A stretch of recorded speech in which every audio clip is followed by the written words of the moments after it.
It began with a lie whispered by the winter.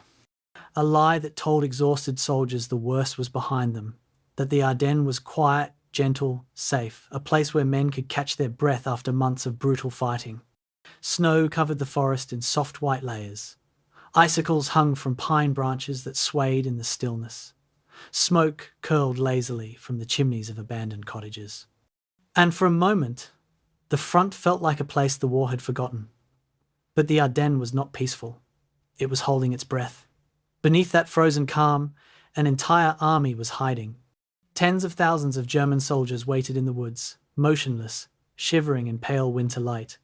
Tanks were parked under nets disguised as fallen branches. Artillery crews crouched beside silent guns, their breath clouding the air. Officers studied maps by candlelight, their faces gaunt and determined. Somewhere in that vast forest, a clock was ticking, not loudly, but with a slow, patient beat that echoed through the cold. The Americans knew none of this. They saw only snow, trees, and the illusion of rest. Patrols walked along quiet paths. Jeeps rolled through powdery roads with headlights dimmed. Letters from home were read by lanterns inside drafty cabins. Soldiers dug shallow foxholes into frozen earth. The kind men dig only when they believe they won't need to fight. Some joked about being sent to the quiet sector. Others counted the days until they hoped the war would end. But winter clouds are good at hiding storms. As the nights grew darker and the cold deepened, German forces tightened their grip around the silent forest. They had one final gamble, a desperate attempt to turn the tide, fracture the Allied armies, and claw back a war already slipping from their fingers.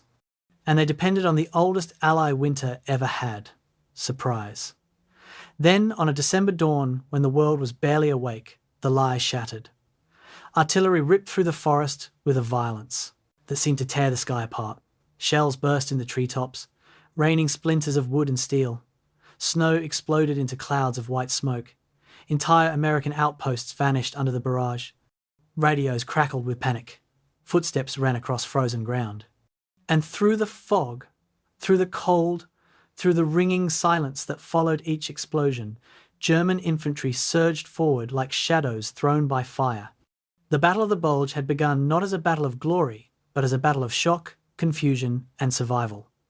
American lines bent under the weight of the offensive. Villages, once calm, filled with gunfire. Columns of refugees fled down icy roads. Tanks roared through the woods, engines sputtering in the cold. Soldiers fought with frozen fingers, exhaustion weighing their every step. Snow turned red. Trees burst into flames. Each hour felt longer than the last. But the Americans did not break. They held crossroads with nothing but grit. They defended ridgelines against impossible odds. They turned shattered towns into fortresses built of rubble and willpower. And each day, as the storm raged, their resolve grew stronger. Tonight, we return to that winter, to the breathless quiet before the storm, to the first shells tearing open the sky, to the men who found themselves swallowed by a cold that sought to break them and a battle that tested every limit they had. Before we begin, tell me in words where in the world you are tuning in from tonight and what the winter feels like where you are. Is it warm where you rest, or can you almost feel that Ardennes frost settling around you as this story unfolds? And here is a second invitation. Share in words why you choose to listen to these deep journeys into history. Is it the calm, the storytelling, the weight of the past? I listen to every answer. A third request, unique to this story. If you know someone who ever served in any era, share their name so that in this quiet night, history holds them close beside us. And if these slow, heavy descents into the past help you unwind, help you breathe, help you drift into sleep, consider subscribing. December 10th, 1944. The truck convoy rolls to a stop in the Belgian village of Streetvith, engines coughing diesel smoke into the frozen air. Young American soldiers climb down from canvas-covered beds, boots hitting cobblestones with hollow thuds that echo through empty streets. These men are fresh So fresh, their uniforms still hold creases from the quartermaster's warehouse. The soldiers of the 106th Infantry Division have arrived at what their officers call the Ghost Front, a place where nothing ever happens. They don't know they have 6 days to live. They don't know that in less than a week, this quiet sector will explode into the largest and bloodiest battle the United States Army will fight in the entire Second World War. Right now, as they joke about hot coffee and dry socks, 8,000 of them are already dead. They just don't know it yet. The Ardennes sector stretches 85 miles along the German-Belgian border, a dense forest of pine and oak that turns into a maze when winter fog settles between the trees. It's beautiful in a hostile way, rolling hills, deep valleys, narrow roads that twist through villages with unpronounceable names. In December 1944, this entire sector is held by just 4 American divisions. Do the math. And the numbers reveal something terrifying. 1 division for every 20 miles of front. The standard military doctrine calls for 1 division every 5 to 8 miles. Here, the line is stretched so thin you could drive a tank through the gaps and never see an American soldier. And that's exactly what's about to happen. But the High Command doesn't see it coming. They've convinced themselves the Ardennes is safe because it's rough terrain, because it's winter, because the Germans are finished. They're wrong on every count. The soldiers settling into their positions don't look like combat veterans because they aren't. The 106th Infantry Division arrived in theatre 5 days ago. 5 days, and most of these men have never heard a shot fired in anger. Their average age is 22. Some are teenagers who lied about their birth date to join up after Pearl Harbor, boys who wanted to be heroes before the war ended without them. Now they're here, spread across frozen foxholes and crumbling Belgian farmhouses, told to hold the line in a sector everyone agrees doesn't matter. The veterans who briefly them call it a rest area, a place where exhausted units recover after brutal fighting in places like Ardennes Forest. The new guys think they got lucky. They think they'll learn the ropes here, maybe fire a few harassing shots, then rotate to a real combat zone. The word that keeps coming up in letters home is quiet. They have no idea that across the forest, in the darkness, beyond their listening posts, 200,000 German soldiers are moving into attack positions. December 14th, captain's briefing in the town of Clairvaux, Luxembourg. The intelligence officer spreads maps across a wooden table in a requisitioned house that still smells like the family who fled 2 months ago. He points to red marks indicating suspected German positions, and his finger traces what aerial reconnaissance has reported. Tank movements, vehicle concentrations, increased radio traffic. The officers gathered around the table, nod politely, but nobody looks worried. The intelligence officer himself doesn't sound convinced. Probably routine repositioning, he says. Maybe moving units south to counter Patton's advance. Everyone agrees this makes sense. The Germans are retreating everywhere else, falling back toward the Rhine, getting pounded by Allied bombers every time the weather clears. Why would they attack here, in winter, through terrain that favours defence? The briefing ends with the standard warning to maintain alertness, but you can see it in their faces. These men don't believe anything significant will happen. They're planning Christmas dinners, writing home about being in Paris by New Year's. The intelligence reports get filed away, nobody increases the alert level, nobody calls for reinforcements, but at the listening posts, the men who actually stare into the darkness are hearing things that don't fit the official narrative.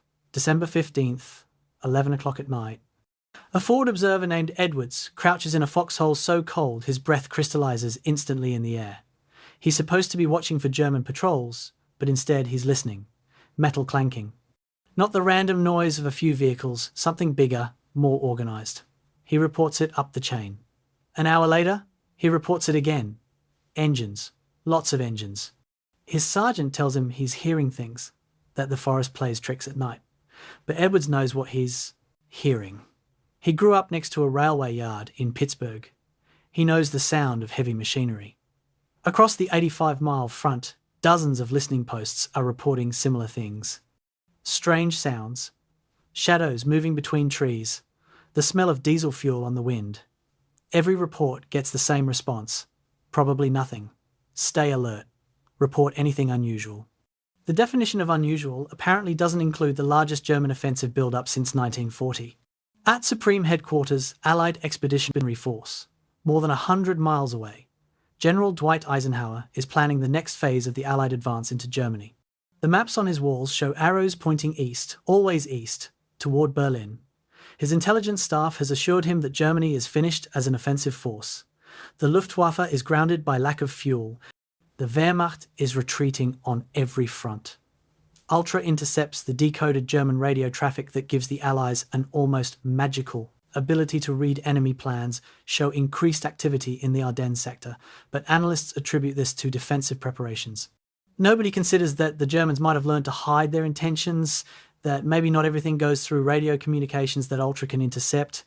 The entire Allied command structure has convinced itself of a comfortable narrative. The war in Europe will be over by spring, possibly sooner. They're arguing about who gets credit for victory, not preparing for German counteroffensives.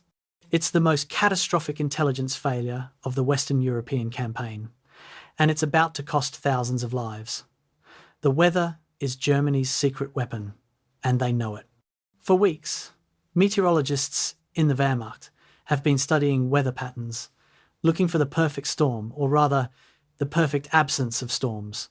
They need low clouds, fog, conditions that will ground the Allied air forces. Without air superiority, the Germans understand they're fighting a losing battle.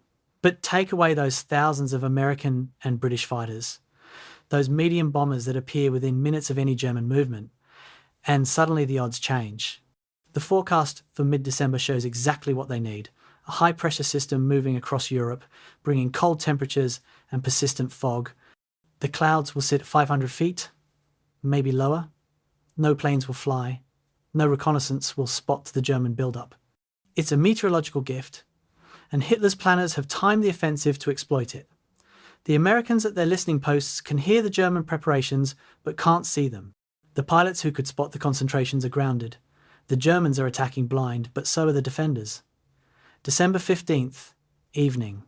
The poker game in the farmhouse near Loschheim Gap has been going on for 2 hours. 5 soldiers from different units, brought together by the random mathematics of military deployment, sitting around a table made from an old door balanced on ammunition crates. They're playing for cigarettes and francs that none of them can spend in this empty sector. The conversation drifts the way soldiers' conversations always do. Food, they miss girls, they left behind, what they'll do when they get home.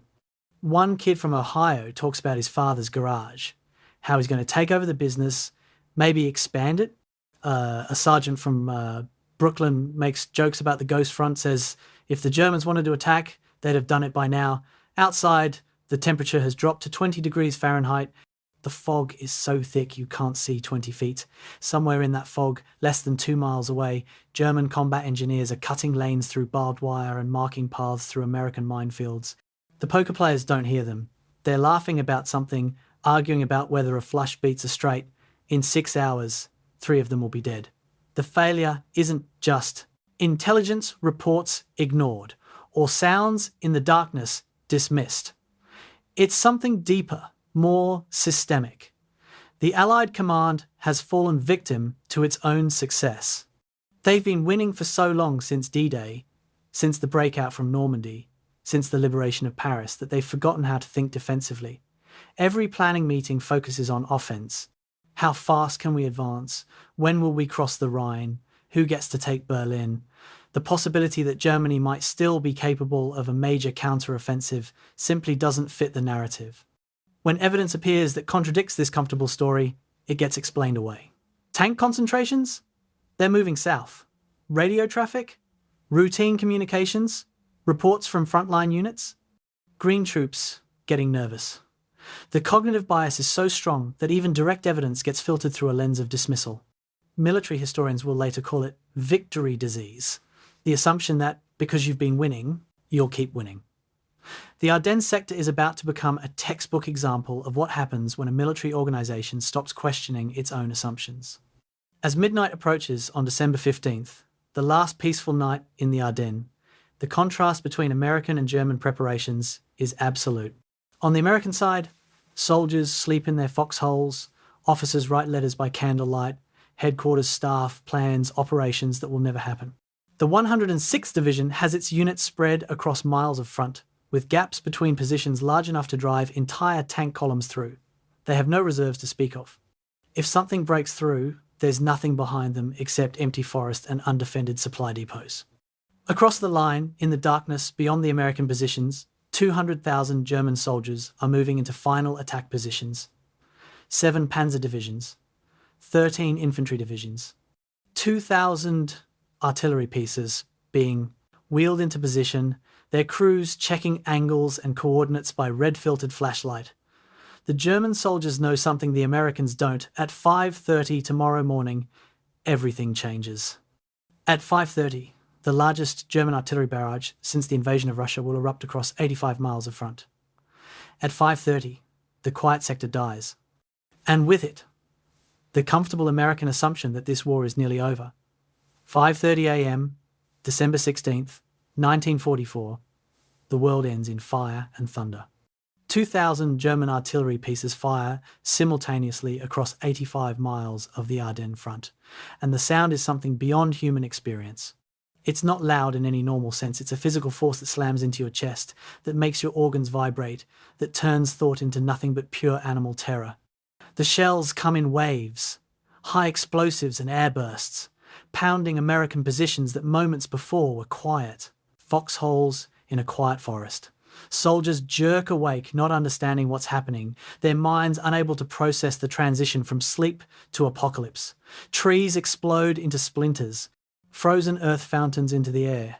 Communication trenches collapse, burying men alive in soil that's half dirt, half ice.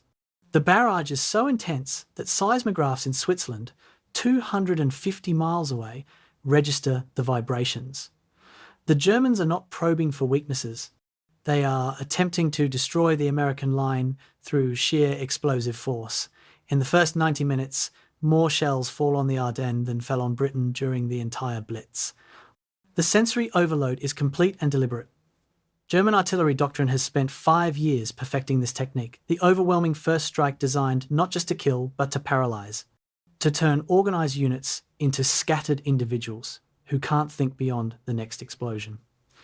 In his foxhole near Loschheim Gap, Private First Class, Rodriguez experiences what thousands of American soldiers are experiencing simultaneously. The first shells wake him from dreams of home. The second wave sends him diving deeper into frozen mud. By the third wave, he's lost all sense of direction. The darkness is broken by orange flashes that illuminate nothing but more explosions. The sound has become continuous, no gaps between detonations, just one endless roar punctuated by closer blasts that feel like being punched in the stomach. His ears are bleeding. He doesn't know that yet. He's trying to remember the training, trying to think, but thinking requires a sequence of thoughts, and there's no sequence anymore. Just now, just surviving this second and then the next second. Later, trying to describe it to an army psychiatrist, he'll say, "The earth was screaming. It's the best description anyone will give." At 6 o'clock, the artillery fire shifts deeper behind the American lines, and the German infantry emerges from the fog. The morning is so cold that breath freezes instantly, and the fog is thick enough to hide an approaching man at 30 feet. The German soldiers are wearing white winter camouflage smocks over their field grey uniforms, turning them into ghosts that materialize from nothing. American soldiers, dazed and deafened from the barrage, see movement and don't understand what they're seeing. The shapes don't look like soldiers, they look like something else, something almost supernatural. Then the shapes start shooting, and the unreality shatters. The Germans are advancing in waves, thousands of them, more soldiers than most American troops have seen in months. The scale is wrong, everything about this is wrong. Germany is supposed to be finished. Germany is supposed to be defending, but here they are, attacking in numbers that shouldn't be possible, advancing with the confidence of troops who know they have overwhelming force on their side. 7:30 a.m. Lieutenant Morrison tries to call regiment headquarters and discovers the field telephone is dead. Not damaged, cut. All across the front, communication lines that survived the artillery barrage have been cut by German infiltrators who moved through American positions in darkness. Morrison tries the radio and gets nothing but static. He sends a runner to the next company position, a quarter-mile south. The runner never arrives. Morrison is the commander of a rifle company that 12 hours ago numbered 140 men. Now he can account for maybe 60, and half of those are wounded or too shell-shocked to function. He has no communications, no orders, no idea what's happening beyond his immediate position. This isolation is being replicated at every level of command. Battalion can't reach regiment, regiment can't reach division. Division headquarters is trying to make sense of fragmentary reports that suggest the impossible attacks everywhere, all at once, in strength. The American command structure is dissolving into chaos, and the German attack is less than 2 hours old. The Lochheim Gap, a natural corridor through the Ardennes Hills, collapses first. The 14th Cavalry Group, essentially a reconnaissance unit in the wrong place doing the wrong job, finds itself facing the full weight of the 1st SS Panzer Division. These aren't regular Wehrmacht troops. They're Waffen-SS, Hitler's ideological soldiers, units with names like Leibstandarte Adolf Hitler, veterans of the Eastern Front where retreat meant death. They hit the American cavalry positions like a sledgehammer hitting crystal. By 8:15 a.m., the 14th Cavalry Group has ceased to exist as a coherent unit. Some troops retreat in good order. Some surrender. Some die in their foxholes. Some scatter into the forests and will wander for days before finding friendly lines. The gap 5 miles wide, at its narrowest point, is now completely open. German armour begins pouring through, tank columns advancing west, with nothing between them and the vital road junctions at Streetveith and Bastogne except empty Belgian countryside. The breakthrough is complete. The question now is how deep the Germans can penetrate before American reserves can respond. At 9 o'clock a.m., a radio operator at Bastogne picks up a transmission that will be repeated in various forms, hundreds of times, across the next few hours. It's a desperate voice, young and panicked, breaking radio discipline because discipline no longer matters. They're everywhere. Jesus Christ, they're everywhere. We got tanks behind us. We're surrounded. Can anybody hear me? We're static. The transmission cuts off. The radio operator stares at his equipment, then looks at the sergeant. Nobody knows what to do with this information. Bastogne is 20 miles behind the front lines. If German tanks are behind American units, if positions are surrounded, then the entire defensive structure has collapsed far faster than anyone thought possible. The reports keep coming, each one more alarming than the last. North of Streetveith, multiple German divisions advancing. Centre sector, units overrun. South, near Clairvaux, armour breakthrough. The map at headquarters accumulates red marks, enemy positions, confirmed sightings, reported attacks. By noon, the map is more red than blue. Someone needs to tell Eisenhower. Someone needs to wake up the command structure. The quiet sector is burning. The German plan is revealing itself through action. 3 simultaneous thrusts, each with a specific objective. In the north, Sepp Dietrich's 6th Panzer Army is driving for the Meuse River bridges between Liège and Huy. The centre thrust under Manteuffel's 5th Panzer Army is targeting Brussels. The southern attack under Brandenberger's 7th Army is providing flank protection. If successful, the offensive will split the British 21st Army Group from the American forces, encircle dozens of Allied divisions, and potentially force a negotiated peace in the West. This isn't a limited attack or a spoiling offensive. This is Germany's last card, played with everything they have left. The Americans receiving this attack don't know the strategic objectives. They just know they're being overwhelmed by an enemy that shouldn't exist in these numbers. The psychological impact is devastating. For months, American soldiers have been told they're winning, that Germany is collapsing, that the war is almost over. Now that comfortable narrative is shattering in real time, replaced by the terrifying reality of being on the receiving end of a German blitzkrieg. The first American casualties are catastrophic. The 99th Infantry Division, holding positions near the northern shoulder of the offensive, loses 18 officers and more than 400 men in the first 2 hours. Entire platoons simply cease to exist, erased by artillery fire or overrun by German infantry. Aid stations are overwhelmed within minutes. Medics treating wounded soldiers find themselves under direct attack as German troops surge past American positions. The rules of engagement, which sides respect medical facilities, which sides allow withdrawal of wounded, are breaking down under the pressure of the assault. Some German units, particularly the Waffen-SS formations, are not taking prisoners. They're shooting wounded Americans in their foxholes, executing soldiers trying to surrender. Word of these atrocities spreads through the American lines faster than official communications, carried by survivors and refugees, transforming the character of the battle from professional warfare into something more desperate and personal. But not every American unit collapses. At road junctions and village crossroads throughout the Ardennes, small groups of soldiers make the instinctive decision to fight rather than flee. A platoon of engineers at a bridge, a company of infantry in a stone church, a few tank destroyers at an intersection. These isolated resistance points don't stop the German advance, but they slow it. And in a battle where the German timetable requires advancing 20 miles per day, every hour of delay matters. Neerhofen, a regiment of the 99th Division, stops the advance of the entire 12th SS Panzer Division for a full day.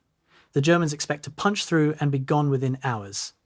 Instead, they find themselves in a brutal, close-quarters fight for frozen streets, losing tanks to hidden anti-tank guns, losing infantry to American machine gun positions that won't retreat. These small victories are invisible to the bigger picture, but they're happening across the entire front. Hundreds of nameless actions that don't appear in the dramatic narratives, but that are collectively destroying the German timetable before the offensive is a day old. As darkness falls on December 16th, 1944, the scale of the disaster becomes clear at Allied headquarters. Eisenhower's staff is receiving reports that seem impossible. Entire divisions in contact across 85 miles. Multiple penetrations, some more than 10 miles deep. 2 divisions possibly more in danger of encirclement, communications broken across most of the front. The casualty estimates are rough but horrifying. Thousands dead, thousands missing, thousands captured. This isn't a local attack or a spoiling operation. This is what one staff officer, with considerable understatement, calls a serious German counteroffensive.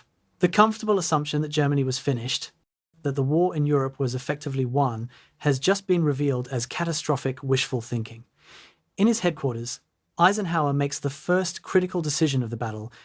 Instead of trying to restore the old front line, he'll build a new defensive line behind the breakthrough, rush reinforcements to key road junctions, and let the Germans advance into a killing box. It's the right decision, but it requires time. Time for units to move. Time for new defensive lines to solidify. Time that will be bought with the blood of soldiers still holding out in that hell of forest and fog. The Battle of the Bulge has begun, and nobody, German or American, truly understands yet just how terrible it's going to become. September 16th, 1944. The conference room at Hitler's headquarters in East Prussia is silent in the way rooms become silent when everyone knows something terrible is about to be said. The men gathered around the wooden table are Germany's most senior military commanders. Generals whose uniforms display decades of campaign ribbons and whose faces show the exhaustion of fighting a losing war on 3 fronts. They've been summoned without explanation, told only that the Führer has a strategic announcement of vital importance. When Hitler enters, they stand. When he spreads the maps across the table and begins speaking, they cannot believe what they're hearing. Hitler is proposing an offensive through the Ardennes Forest, a drive of 125 miles to capture the port city of Antwerp, splitting the Allied forces and potentially changing the entire direction of the war in the West. The generals exchange glances. Some think their leader has lost his mind. Others think this is some kind of test. None of them, in this moment, believe they're listening to a plan that will actually be executed. They're wrong. The man presenting this audacious plan is not the Hitler of 1940, the military genius who stunned the world with the conquest of France. This is Hitler after years of defeats, after Stalingrad, after the Normandy invasion, a man who spends hours studying maps of battles that no longer exist and armies that have been destroyed.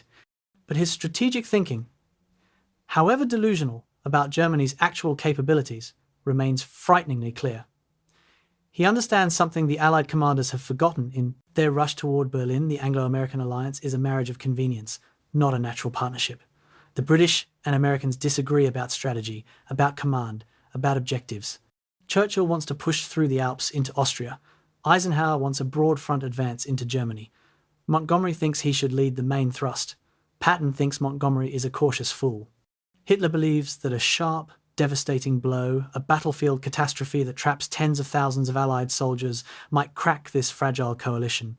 If he can reach Antwerp and cut off the supply lines for an entire army group, the Allies might accept a negotiated peace in the West, allowing Germany to concentrate all forces against the Soviet Union. It's a fantasy built on a foundation of genuine strategic insight, and that combination makes it especially dangerous. The plan Hitler unveils has a codename that's deliberately misleading: Wacht am Rhein, watch on the Rhine. It's supposed to sound defensive, like Germany is preparing to defend the Rhine River against Allied attack. In reality, it's the most ambitious German offensive operation since the invasion of Russia. 3 armies, totaling 28 divisions, will attack through the Ardennes on a front of 85 miles. The northern thrust, 6th Panzer Army under Sepp Dietrich, will be the main effort, driving for the Meuse River bridges, and then northwest to Antwerp. The centre thrust, 5th Panzer Army under Hasso von Manteuffel, will protect Dietrich's flank and cut off Allied units south of the penetration. The southern thrust, 7th Army under Erich Brandenberger, will establish a defensive shoulder against American counterattacks from the south. If successful, and Hitler emphasises this word if, the operation will trap the British 21st Army Group, the Canadian 1st Army, and the US. More than 1 million Allied soldiers cut off from supplies and reinforcements. He gives his commanders 7 days to reach Antwerp. 7 days to change the war. The generals sitting around the table listening to this presentation are not idiots, and they're not yes men, despite what post-war memoirs will sometimes claim. General Feldmarschall Gerd von Rundstedt, the overall commander in the West, immediately recognises the operational problems. The Ardennes terrain that makes it a weak point in the Allied line also makes it horrible ground for the kind of rapid armour advance this plan requires. The roads are narrow, the forests dense, the hills steep. A single destroyed bridge can halt an entire division. More critically, the distance to Antwerp is 125 miles, through territory the Allies have occupied for months, with established supply lines and excellent internal communications. Reaching Antwerp in 7 days means advancing nearly 20 miles per day, every day, without pause, through active combat.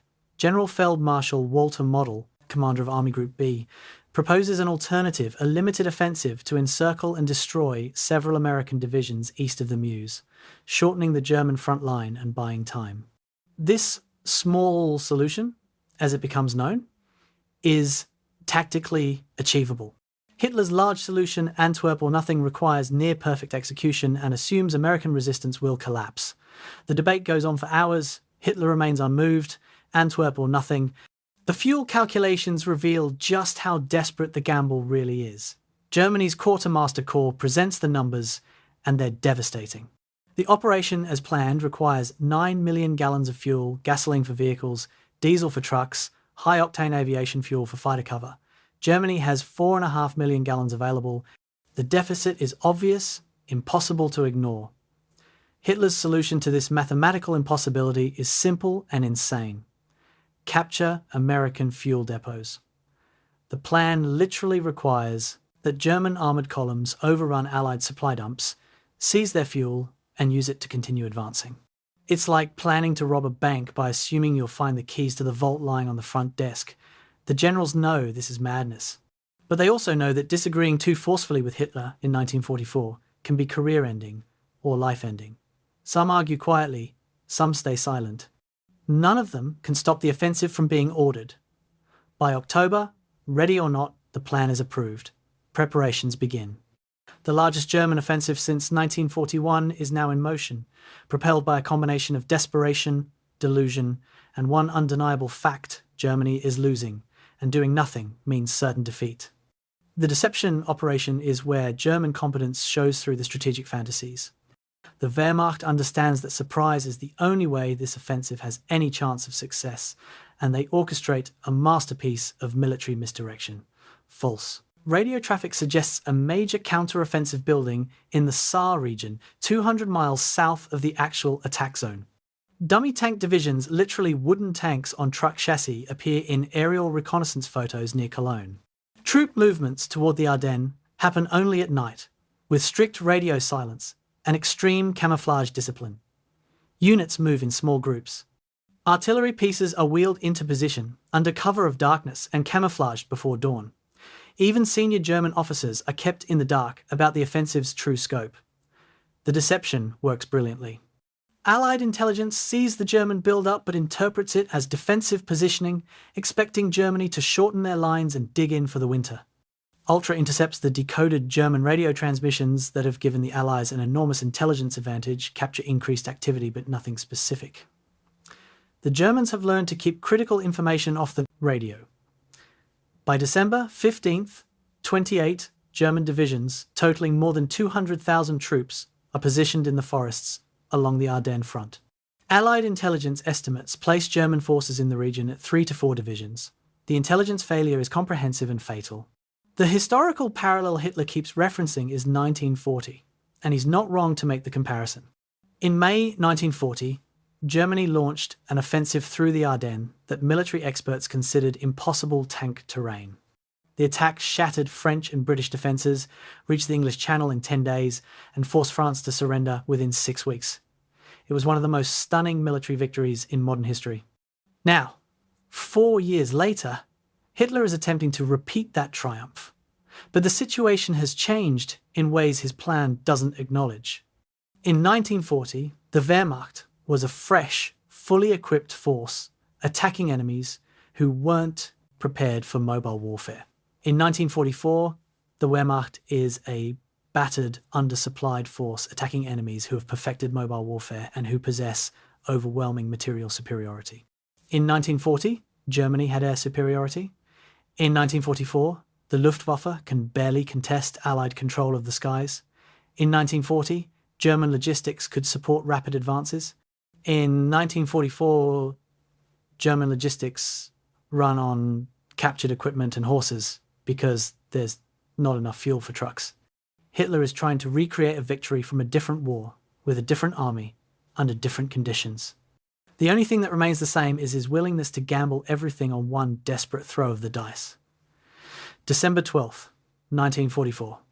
The final commanders' meeting before the offensive takes place in a bunker complex near the German border.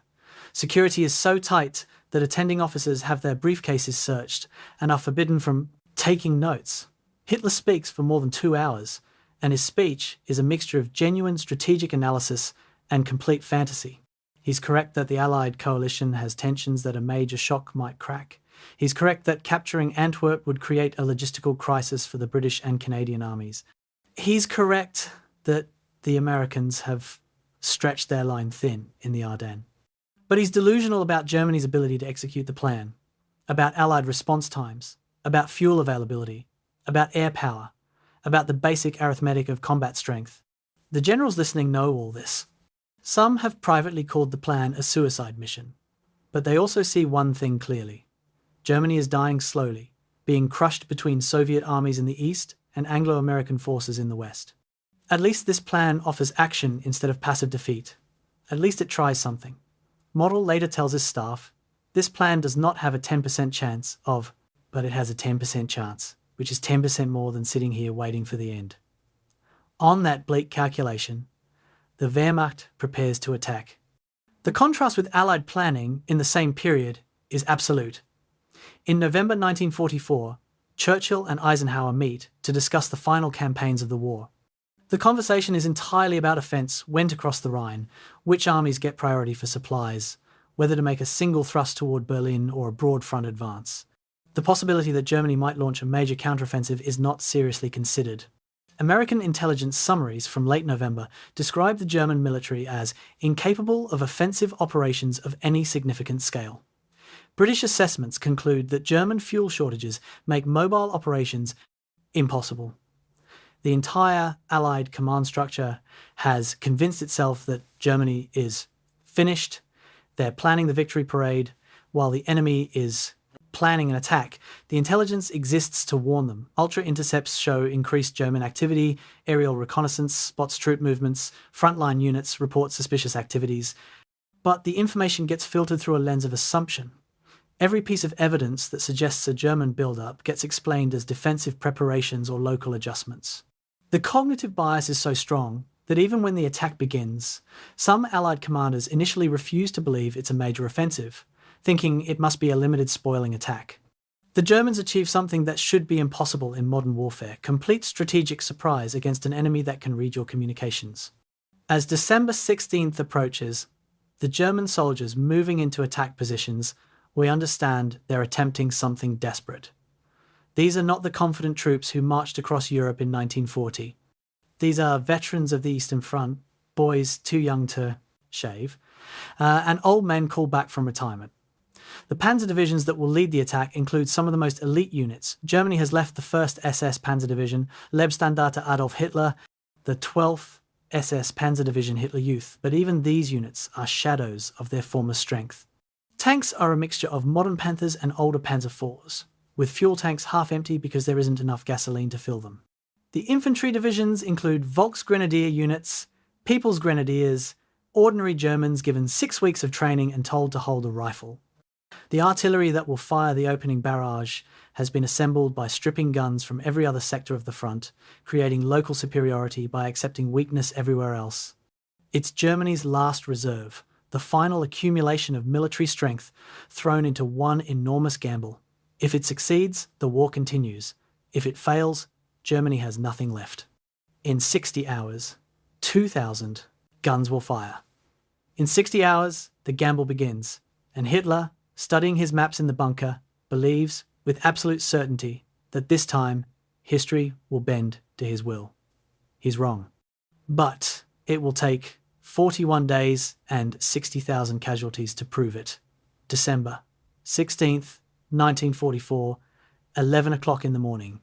The column stretches back through the forest as far as anyone can see. 117 tanks, 149 half-tracks, 18 self-propelled guns, and 5,000 men organised into a formation the Germans call a Kampfgruppe, a battle group built for a single purpose: punch through enemy lines and don't stop until you reach the objective.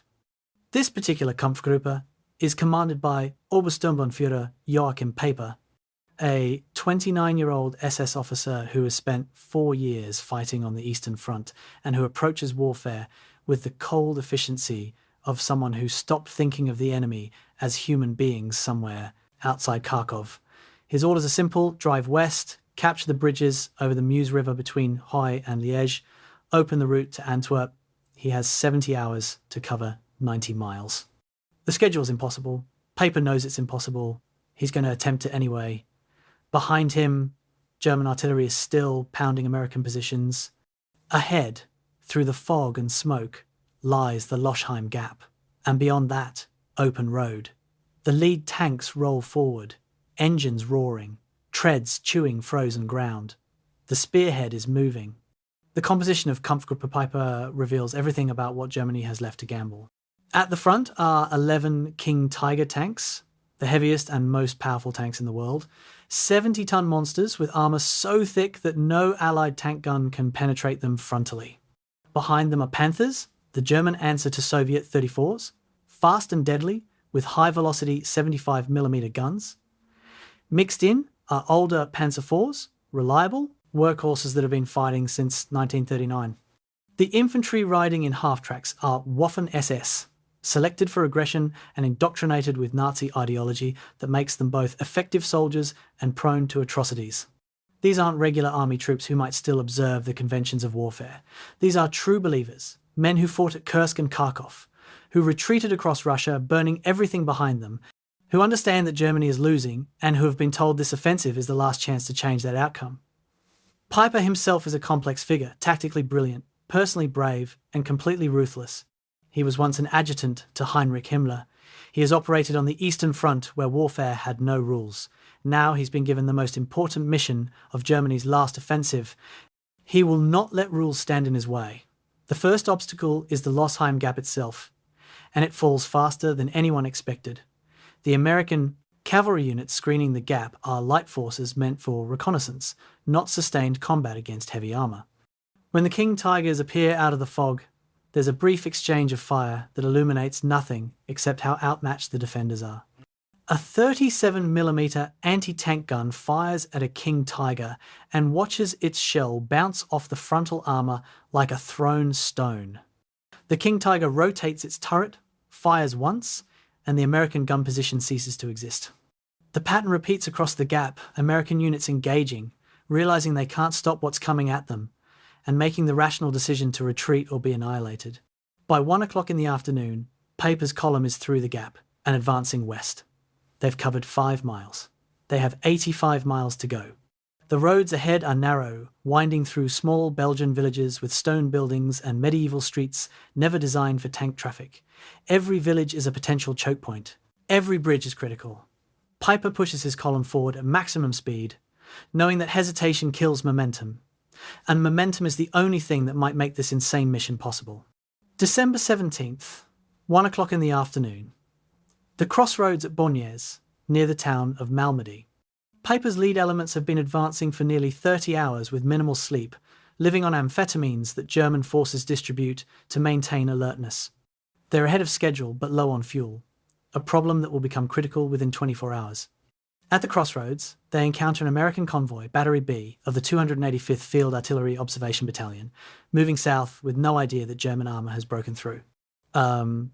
It's not a combat unit. They're artillerymen with no heavy weapons, no anti-tank guns, nothing that can stop a Panther tank. The Germans open fire. American trucks explode, burning diesel pouring across the icy road. The survivors bail out, hands up, surrendering. There are about 120 of them standing in a frozen field while German soldiers disarm them and search for officers. Then something happens that will define how this battle is remembered. The SS troops begin executing the prisoners. Systematic murder, machine gun fire into unarmed men, pistol shots for anyone still moving. 84 Americans die in that field. 43 survive by feigning death, lying among the corpses while German soldiers walk among them, shooting anything that moves. The Normandy massacre, as it will be known, transforms the character of the Battle of the Bulge. News of the killing spreads through American units within hours, carried by survivors and refugees, amplified by rage and fear. The effect on American combat behaviour is immediate and profound. The U.S. Army in Europe has generally fought by the rules. Prisoners are taken, wounded enemies are treated, medical facilities are respected. After Normandy, that changes. Units encountering SS soldiers stop taking prisoners, wounded Germans are shot where they lie. The attitude becomes visceral and widespread. Waffen-SS marked for death. No exceptions, no mercy. This shift in behaviour will matter in ways that are hard to quantify but impossible to ignore. German units that might have surrendered instead fight to the death because they expect no quarter. American troops that might have paused to secure prisoners instead push forward without delay. The battle becomes more savage, more personal. A descent into a kind of warfare the Western Front hasn't seen since the trenches of World War I. And Piper, whether he personally ordered the executions or simply allowed his troops to commit them, has ensured that his name will be forever associated with war crimes. But that judgment is for later. Right now, in this moment, he's still advancing, still racing toward the Meuse, still believing his mission might succeed. 6 o'clock p.m., December 17th. The town of Stavelot sits astride a bridge over the Amblève River, and that bridge is the only route west for Piper's heavy armour. American engineers have prepared it for demolition, wide with explosives, ready to blow. When Piper's tanks appear, there's a brief, confused firefight in the darkness. The Americans try to blow the bridge. The detonator fails. Engineers run forward trying to light fuses manually while machine gun fire cuts through the air around them. One succeeds. The explosion tears through the bridge's western span, but not cleanly. The bridge is damaged, but still standing, still passable for tanks if they're careful. Piper doesn't hesitate. His tanks cross while American infantry fires from buildings on the opposite bank. It's close-quarters urban combat, tank guns blasting buildings at point-blank range, infantry with bazookas trying to hit vulnerable rear armour, everyone shooting at everyone in the darkness. By midnight, Stavelot is in German hands. Piper's column continues west. They're now 50 miles behind American lines, deeper than any other German unit, and there's nothing organised between them and the Meuse, except scattered rear area units that were never supposed to face combat. December 18th, morning. Piper reaches the fuel depot at Staumont, and for one shining moment, it looks like Hitler's crazy plan might actually work. The depot is huge, 2 million gallons of fuel stored in jerry cans and drums, enough to keep his entire Kampf group supplied for weeks. His tanks are running on fumes. His vehicles are stretched out along 20 miles of road behind him. This fuel depot could save the entire offensive. Piper's lead elements roll into the depot area expecting to capture it intact, expecting to refuel and continue to the Meuse. Instead, they find American engineers have set the entire facility on fire. 2 million gallons of gasoline burning in a column of black smoke visible for miles. The heat is so intense it melts paint off nearby buildings. Piper's soldiers watch their salvation go up in flames, and the realization hits they're not going to capture American fuel. They're going to have to survive on what they brought with them, and what they brought wasn't enough. The plan, already stretched beyond breaking, just broke. Piper doesn't know this yet. He orders his column forward toward L'Église, the last village before the open run to the Meuse. But the mathematics of fuel and distance are already writing his defeat. By the evening of December 18th, Piper realizes he's in serious trouble. His column has advanced farther and faster than any other German unit 70 miles in less than 70 hours, an achievement that on paper looks like the Blitzkrieg reborn. But he's also outrun his supply lines, his infantry support, and his ability to defend his flanks. American forces have retaken Stavelot behind him, cutting his route back to German lines. He's surrounded in L'Église with 800 men, 70 tanks, and maybe 5,000 gallons of fuel, enough to move 10 or 15 miles if everything runs perfectly. Ahead lies the Meuse River, just 8 miles away. He can see the church steeples of Dinant in his binoculars, but 8 miles might as well be 800. He has no fuel to get there. Even if he did, American reinforcements are flooding into the area, the 82nd Airborne has established blocking positions, the 3rd Armoured Division is moving up, artillery is registering on every approach route. The window of opportunity that existed for the first 2 days has closed. Now Piper is trapped, and the only question is whether he can escape before the trap kills him. December 19th through 23rd. L'Église becomes a pocket of desperate German resistance surrounded by tightening American pressure. Artillery pounds the village, continuously 105mm shells every 3 or 4 minutes, day and night. Methodical destruction. Buildings collapse. Walls cave in. German wounded fill the cellars because there's nowhere else to put them. Piper's tanks, immobilized by lack of fuel, are used as fixed artillery, firing their main guns at American positions until ammunition runs out. On December 23rd, the weather clears. American P-47 fighter bombers appear overhead, and what follows is systematic annihilation. The pilots can see everything. Tanks, half-tracks, supply vehicles, all stationary targets. They make pass after pass, dropping bombs and firing rockets, destroying vehicles one by one while German soldiers watch helplessly. The Luftwaffe, which was supposed to provide air cover, manages exactly 6 sorties over the entire Bulge battlefield on December 23rd. The Americans fly 5,000. Piper watches his Kampfgruppe die from the air, watches the vehicles he fought so hard to get this far being turned into burning wrecks, and understands the offensive is over. December 24th, 2 o'clock in the morning. Piper makes the only decision left. His soldiers will abandon all vehicles and escape on foot through the forests, trying to reach German lines 40 miles east. It's a death sentence for the wounded. They can't be carried that far, and leaving them means abandoning them to American capture. Piper does something unexpected. He leaves behind 28 American prisoners under care of a German medic with instructions to surrender them to the first American unit that arrives. It's a strange gesture of humanity from a man whose troops executed prisoners 3 days earlier.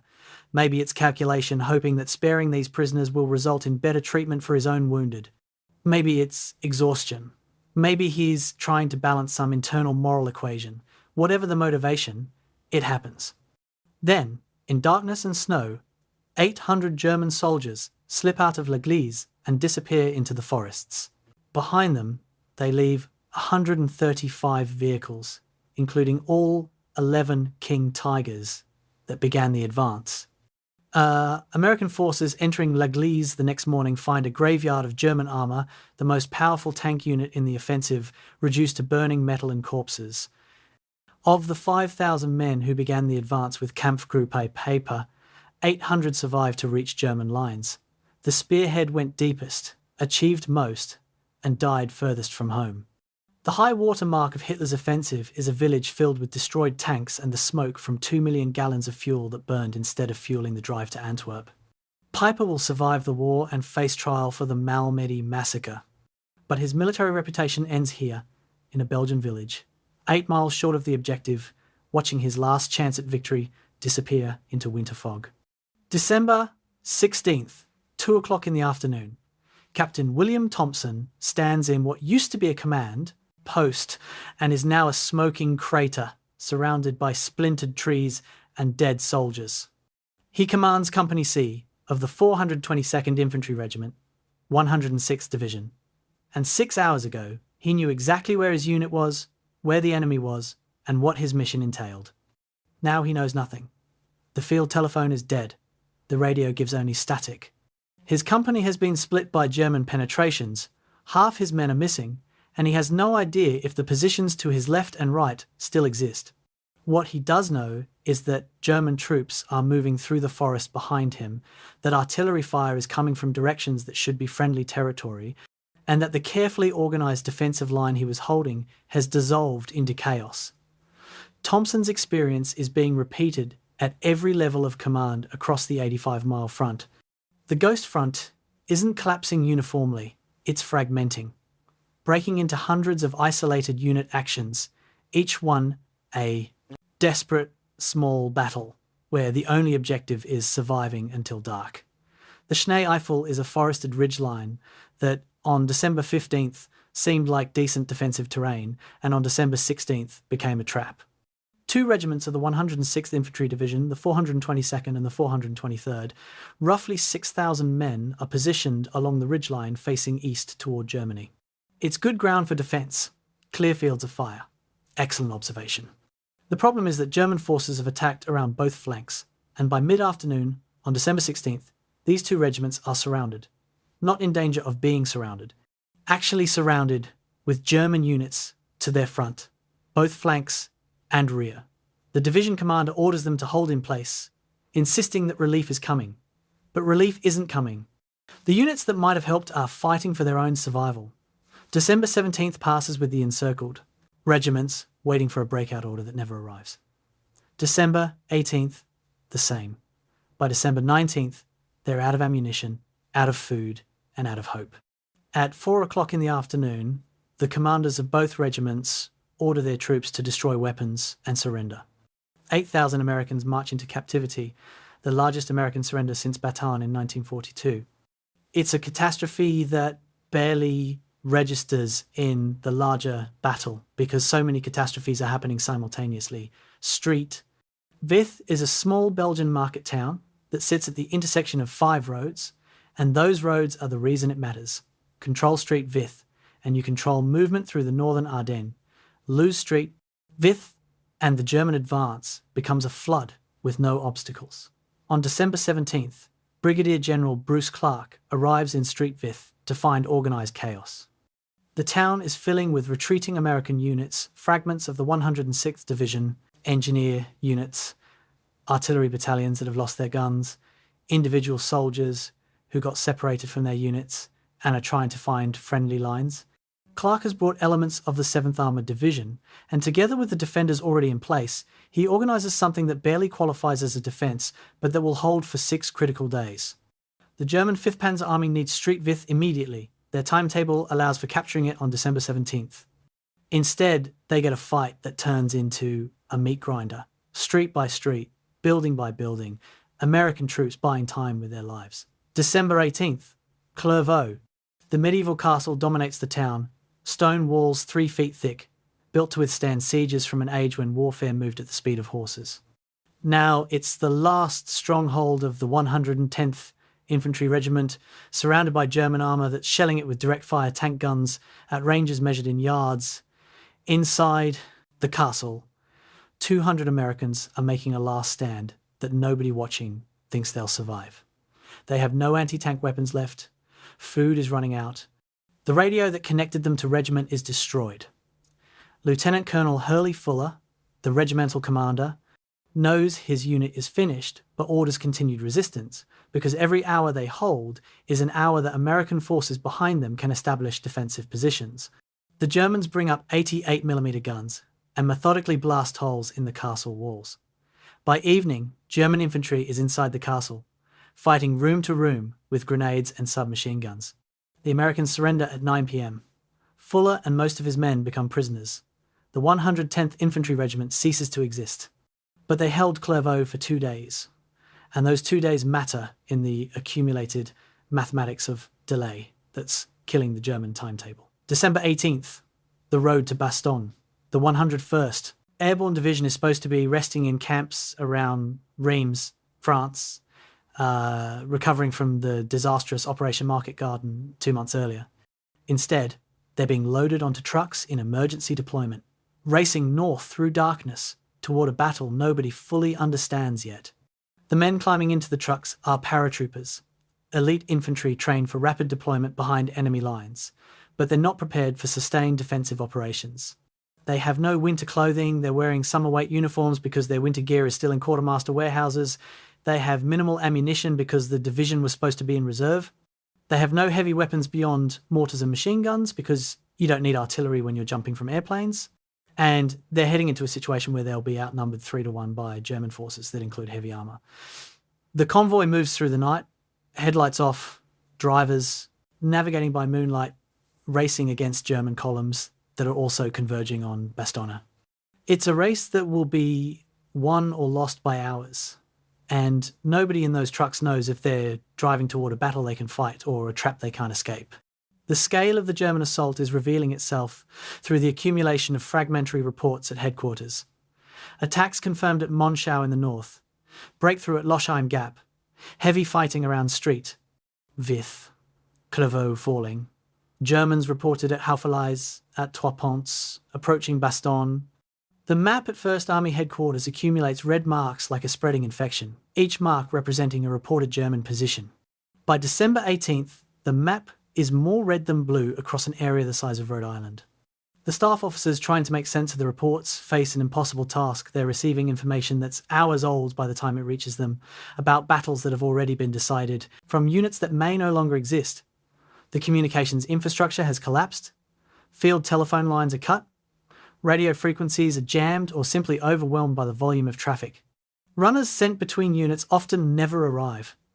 The command structure is flying blind, making decisions based on incomplete information about a situation that's changing faster than they can understand. At Supreme Headquarters, Allied Expeditionary Force, the scale of the crisis is taking time to penetrate the institutional optimism.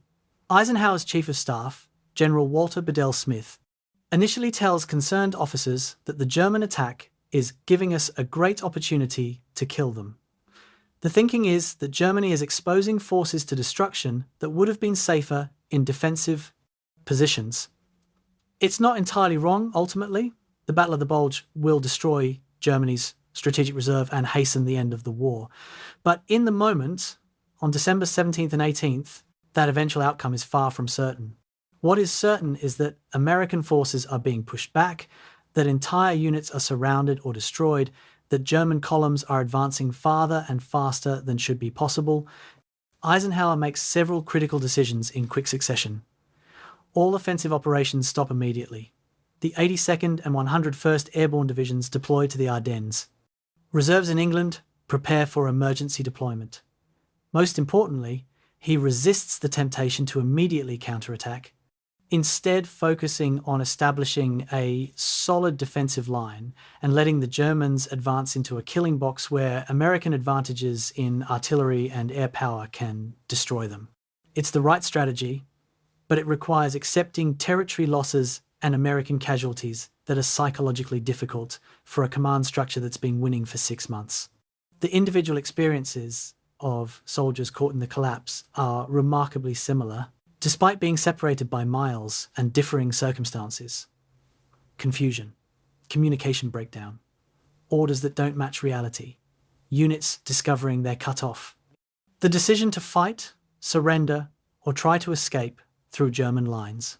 Private James Larkey of the 424th Infantry Regiment finds himself separated from his unit after a German attack scatters his company. He spends 3 days moving west through forests, hiding from German patrols, living on food scrapped from abandoned American positions. When he finally reaches friendly lines, he discovers his company is listed as destroyed and most of his friends are dead or captured.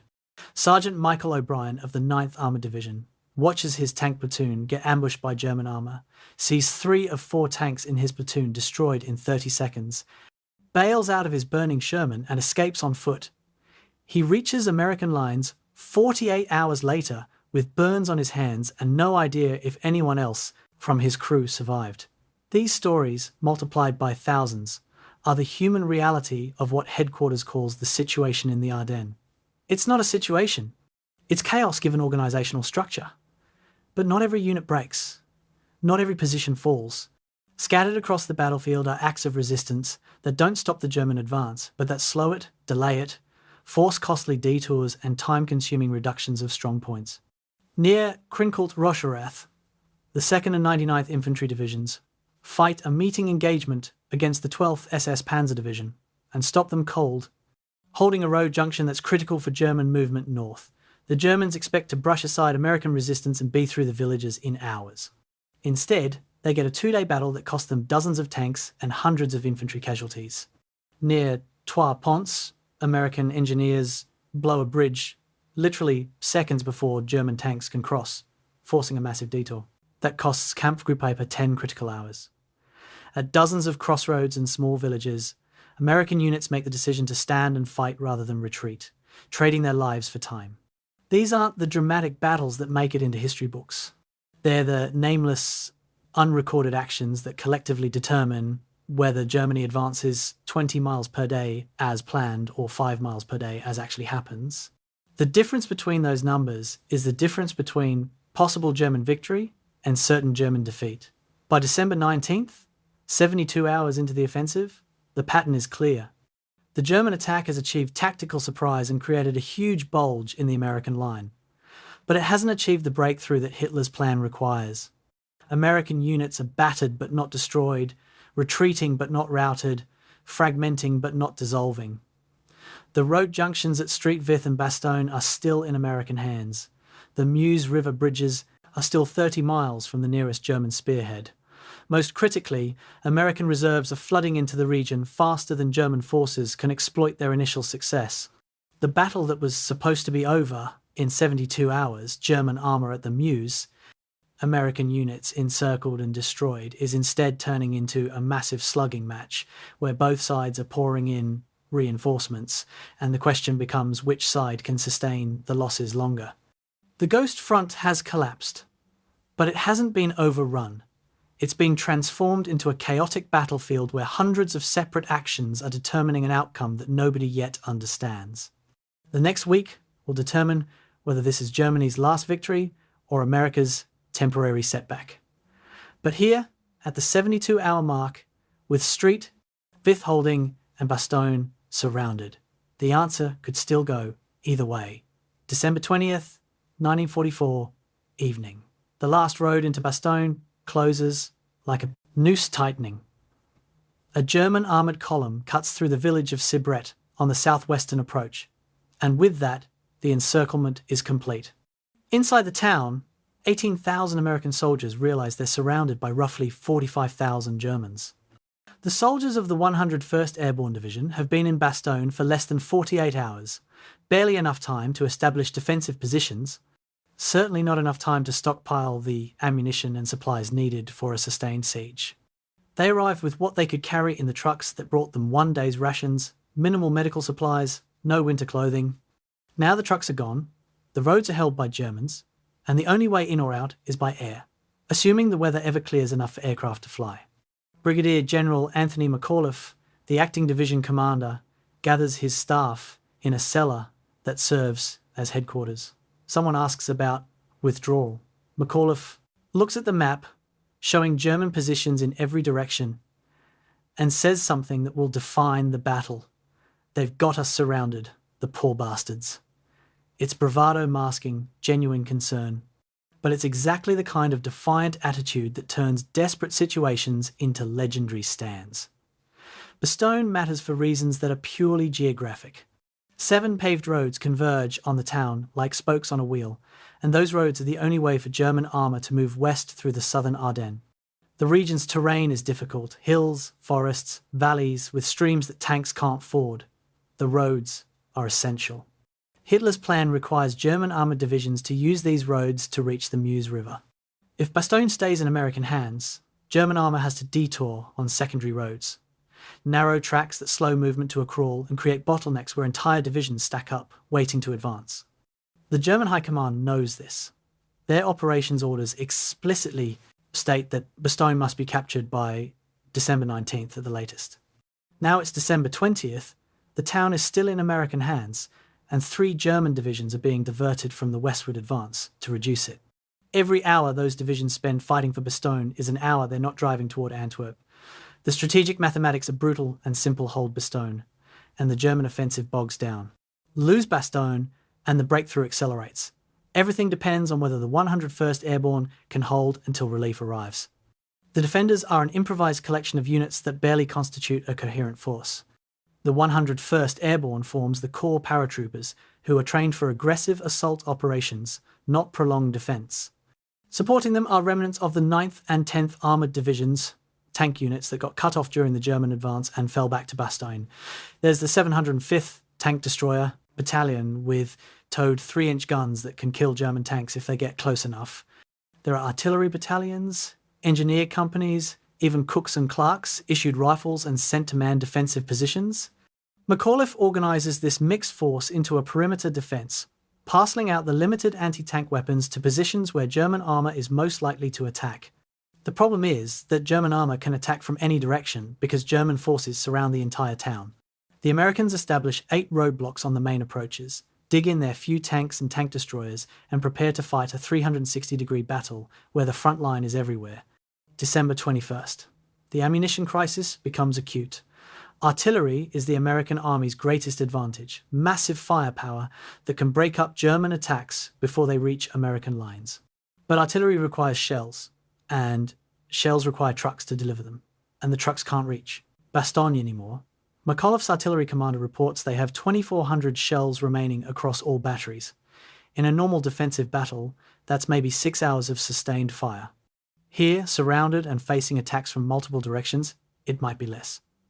McAuliffe issues the order that every artillery officer dreads: 10 shells per gun per day. The artillery crews, accustomed to firing hundreds of rounds during battles, are now rationed to 10. They have to let German attacks develop fully before engaging, have to watch enemy troops mass without firing, waiting until the last possible moment to make every shell count. The psychological pressure is immense, knowing you have the firepower to stop an attack, but being forbidden to use it until you're certain of success. Meanwhile, German artillery has no such restrictions. They pound Bastogne continuously, methodically, destroying buildings, cutting communications lines, searching for American ammunition dumps and command posts. December 22nd, 11:30 in the morning, 4 German officers approach American lines under a white flag of truce. They're carrying a typed document, a formal surrender ultimatum addressed to the American commander of the encircled town of Bastogne. The message is almost polite in its phrasing, acknowledging the gallant fight put up by American troops, but explaining that the fortune of war is changing and that resistance is pointless.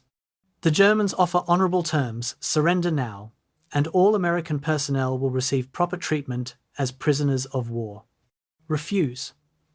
And the ultimatum warns ominously of total annihilation when German forces assault in overwhelming strength. The German officers expect this message to be taken seriously. They've surrounded the town. They outnumber the defenders more than 2 to 1. They have heavy artillery and armour.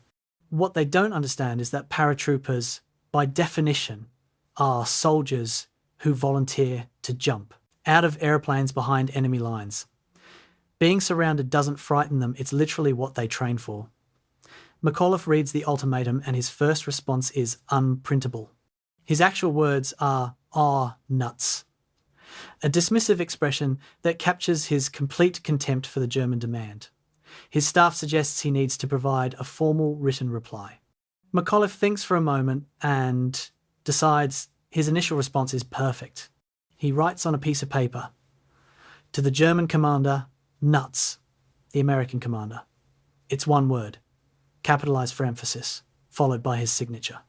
The staff officers delivering the reply to the German representatives have to explain what nuts means, translating it roughly as "go to hell."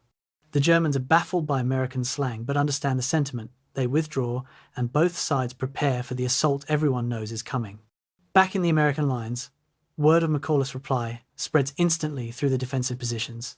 Soldiers who were facing the grim prospect of surrender with relief or despair suddenly have something else: defiance. The one-word reply becomes a rallying point, proof that their commander has no intention of giving up.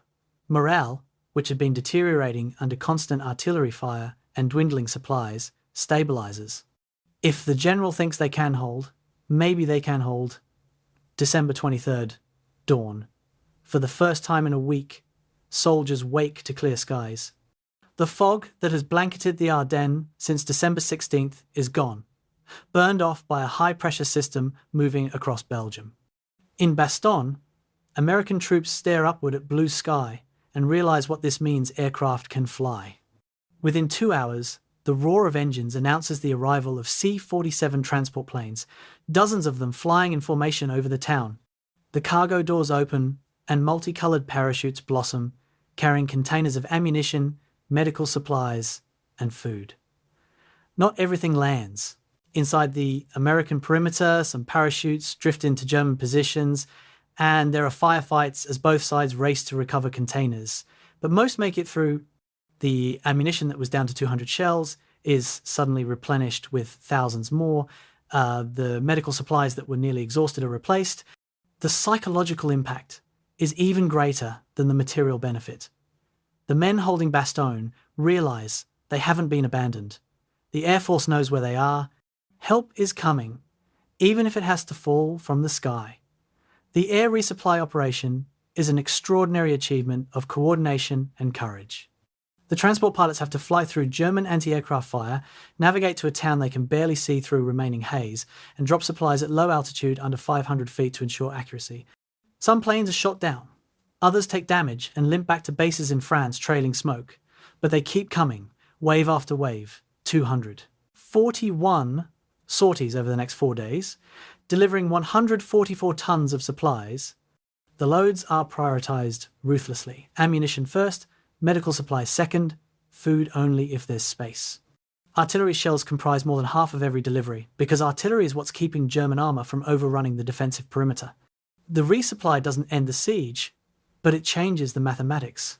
Before December 23rd, Bastogne was a fortress, running out of ammunition. Defenders rationing their last resources, counting down to inevitable defeat. After December 23rd, it's a fortress that can hold indefinitely, as long as the weather permits airdrops and as long as Patton's Third Army can break through from the south. The siege isn't over, but the outcome has shifted from when they fall to when they're relieved. The fighting around Bastogne's perimeter becomes a nightmarish routine of German probing attacks followed by larger assaults when they find weak points. December 23rd, a German panzer division attacks from the northwest, trying to break through to the town centre. American tank destroyers hidden in tree lines ambush the advancing armour, destroying a dozen tanks before being forced to withdraw. December 24th, Christmas Eve, German infantry assaults the village of Chance on the northern perimeter. The fighting goes house to house, grenades through windows, machine guns firing through walls, soldiers killing each other at arm's length in medieval cellars. The Americans hold by meters, losing half the village but preventing a complete breakthrough. December 25th, Christmas Day, the Germans attack from the southeast with a full armoured assault, 50 tanks supported by infantry, the most serious attempt yet to crack the perimeter. American artillery, no longer rationed thanks to air resupply, fires a defensive barrage that destroys 20 German tanks and breaks the attack before it reaches American lines. The pattern repeats across all 8 roadblocks: German attack, American defence, casualties on both sides, and the perimeter holding by increasingly narrow margins. Inside the town, conditions deteriorate despite the air resupply. The German artillery never stops, maintaining a slow, methodical bombardment that destroys buildings and kills soldiers who thought they were in safe areas. The civilian population, thousands of Belgians who couldn't evacuate before the encirclement, shelters in cellars and suffers alongside the military defenders. The cold is relentless, temperatures well below freezing, snow accumulating. and no way to properly heat the buildings because fires draw German artillery. Wounded soldiers fill the aid stations, lying on stone floors because there aren't enough medical supplies for everyone. Doctors perform amputations by flashlight, trying to save men whose frostbitten limbs have turned gangrenous. The dead accumulate faster than graves can be, dug in frozen ground, so bodies are stacked in buildings and covered with snow. It's a medieval siege conducted with 20th century weapons, and everyone trapped inside knows that relief must come soon, or the defense will collapse not from German assault, but from simple attrition, cold, wounds, exhaustion, the accumulated weight of days under fire with no respite. By December 26th, the defenders of Bastogne have held for 6 days against an enemy that outnumbers them more than 2 to 1. They've endured constant artillery, repulsed multiple armoured assaults, survived on airdrop supplies, and refused surrender despite being completely encircled. The nuts! Reply has travelled from mouth to mouth through American units across Europe, becoming a symbol of defiance that resonates far beyond this single besieged town. But symbols don't stop tanks, and ammunition doesn't last forever, and human endurance has limits. McAuliffe knows his troops can't hold indefinitely. The perimeter is shrinking with each German attack. Casualties are mounting. The clear weather that allowed resupply also allows German aircraft to attack, and the Luftwaffe has started bombing runs against American positions. Everything depends on Patton's Third Army breaking through from the south, cutting the German encirclement and reopening the road to Bastogne. Intelligence reports say Third Army is close, maybe 5 miles away, fighting through German positions. 5 miles. In normal circumstances, an hour's march. In combat conditions in winter, against determined resistance, it might as well be 50. The defenders wait and fight and hold because there's nothing else they can do. In cellars and foxholes, American soldiers joke grimly about their situation. They've got us surrounded, the poor bastards. It's not funny anymore, if it ever was. But it's all they have. December 16th through 22nd, 1944. The weather over the Ardennes is Germany's invisible ally and America's worst enemy. Fog so thick that soldiers standing guard can't see their own hands at arm's length. Cloud ceilings at 300 feet, sometimes lower, turning the sky into a grey ceiling that presses down like something physical. Snow mixed with freezing rain that turns roads into ice and forests into obstacle courses. Visibility measured in yards, not miles. Temperatures hovering around 20 degrees Fahrenheit. Cold enough to freeze weapons, numb fingers, and turn foxholes into ice-lined graves. This isn't just bad weather, it's meteorologically perfect conditions for grounding the Allied air forces, and that's exactly why Hitler chose mid-December for his offensive. German meteorologists predicted this weather pattern weeks in advance, forecasting the high-pressure system that would bring persistent fog and low clouds. The Luftwaffe chief, Hermann Göring, promised that these conditions would neutralize Allied air superiority for at least a week. For once, Göring's predictions are correct. For 7 days, the most powerful air force in the world sits grounded, while German tanks advance unopposed from above. The numbers reveal the scale of air power that weather has neutralized. The United States 9th Air Force alone has 2,000 fighter bombers stationed in France and Belgium, P-47 Thunderbolts and P-38 Lightnings designed for ground attack, capable of carrying bombs, rockets, and napalm. The British Royal Air Force contributes another 1,000 tactical aircraft. The 8th Air Force has hundreds of heavy bombers that can obliterate German supply lines. In normal conditions, this air armada flies thousands of sorties per day, appearing over German positions within minutes of any movement, turning roads into killing zones, and making large-scale armour operations suicidal in daylight. But normal conditions require visibility, and visibility doesn't exist in the Ardennes in December 1944. From December 16th through 22nd, the Allied air forces fly fewer than 500 combat sorties, total 500 across 7 days, when normal operations would see that many in 2 hours. The pilots sit in ready rooms, playing cards, staring at weather reports, watching the fog through windows, knowing that somewhere beyond that grey wall, a battle is happening that they could end if they could just get airborne. But you can't fly when you can't see the ground. You can't attack targets, you can't locate. The weather has grounded the Allied advantage. December 20th, IX Tactical Air Command headquarters in Luxembourg. Major General Hoyt Vandenberg stares at meteorological reports with the intensity of someone trying to will them into saying something different. His command controls 2,000 aircraft, but 2,000 aircraft might as well be zero when weather keeps them on the ground. Intelligence reports describe German columns advancing through the Ardennes tanks, trucks, supply convoys, perfect targets, and his pilots can't reach them. Radio intercepts pick up desperate calls from American ground units requesting air support, and he has to tell them no, not because the planes aren't available, but because the planes can't fly in 0 to 0 visibility. The frustration is visceral and shared. Pilots who've flown hundreds of combat missions are grounded by weather, watching the battle develop through intelligence reports, knowing that if they could just get overhead, they could turn the German advance into a massacre. But nature is impartial. The fog that protects German movements also makes flight suicidal. Several aircraft that attempted reconnaissance missions on December 17th and 18th crashed into hillsides they never saw.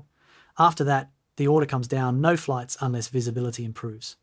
The Air Force, pride of American military power, becomes a spectator to the greatest crisis of the Western European campaign. December 22nd, 3rd Army Headquarters in Luxembourg. General George Patton, not a man known for patience or religious observance, summons his chaplain, Colonel James O'Neill. Patton has decided that the weather is unacceptable and that divine intervention is required. He orders O'Neill to compose a prayer for good weather. O'Neill, somewhat taken aback, suggests that praying for weather to help kill enemy soldiers might not be theologically appropriate. Patton, according to multiple witnesses, responds with characteristic bluntness. I don't care if it's theologically appropriate. I want a prayer for good weather, and I want it now. O'Neill writes what will become famous as the weather prayer.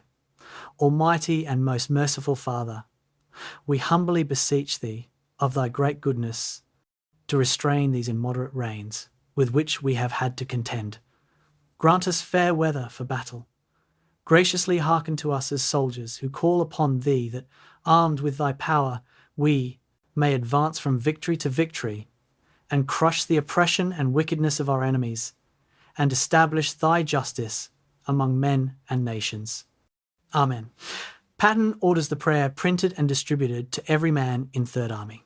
Whether it's divine intervention or simply the natural progression of the high-pressure system, the weather begins to clear the next morning. December 23rd, dawn. The fog lifts like a curtain rising on a stage, revealing the Ardennes battlefield in crystalline winter clarity. The sky is blue for the first time in a week. Visibility extends for miles. And within 2 hours, 5,000 Allied aircraft are airborne. The response is overwhelming and immediate. P-47s from the 9th Air Force attack in waves, 8 aircraft at a time, hitting German columns that have been moving freely for 6 days. P-38s strafe roads where German supply trucks have backed up in traffic jams. British Typhoons fire rockets into German armour concentrations. B-26 medium bombers hit bridges and rail yards behind German lines, cutting supply routes. The Germans, who have been advancing for a week without serious air opposition, suddenly find themselves under attack from an enemy they cannot fight. German soldiers describe December 23rd as a nightmare, endless aircraft, bombs falling constantly, nowhere to hide because the forest canopy that might provide concealment is bare in winter. Columns that were advancing at 15 miles per day on December 20th are immobilised on December 23rd, trapped on roads, unable to move because movement draws immediate air attack. The psychological impact on German forces is catastrophic and immediate. Eastern Front veterans, men who fought the Soviets for years, describe Allied air power as worse than anything they experienced in Russia. The Soviet Air Force, while numerous, never achieved the kind of coordinated, relentless ground attack that the Western Allies employ. On the Eastern Front, air attacks were episodic planes appeared, dropped bombs, left. Here in the Ardennes, the air attacks never stop. Wave after wave of fighter bombers, operating in shifts, maintaining constant pressure, German anti-aircraft guns fire until they overheat, then fire more, but there are too many targets. For every aircraft shot down, 10 more appear. Kampfgruppe Piper, trapped at Le Gleize, loses 30% of its remaining vehicles to air attack on December 23rd and 24th. The 5th Panzer Army reports that forward movement has become impossible during daylight. Units can only move at night, severely limiting operational tempo.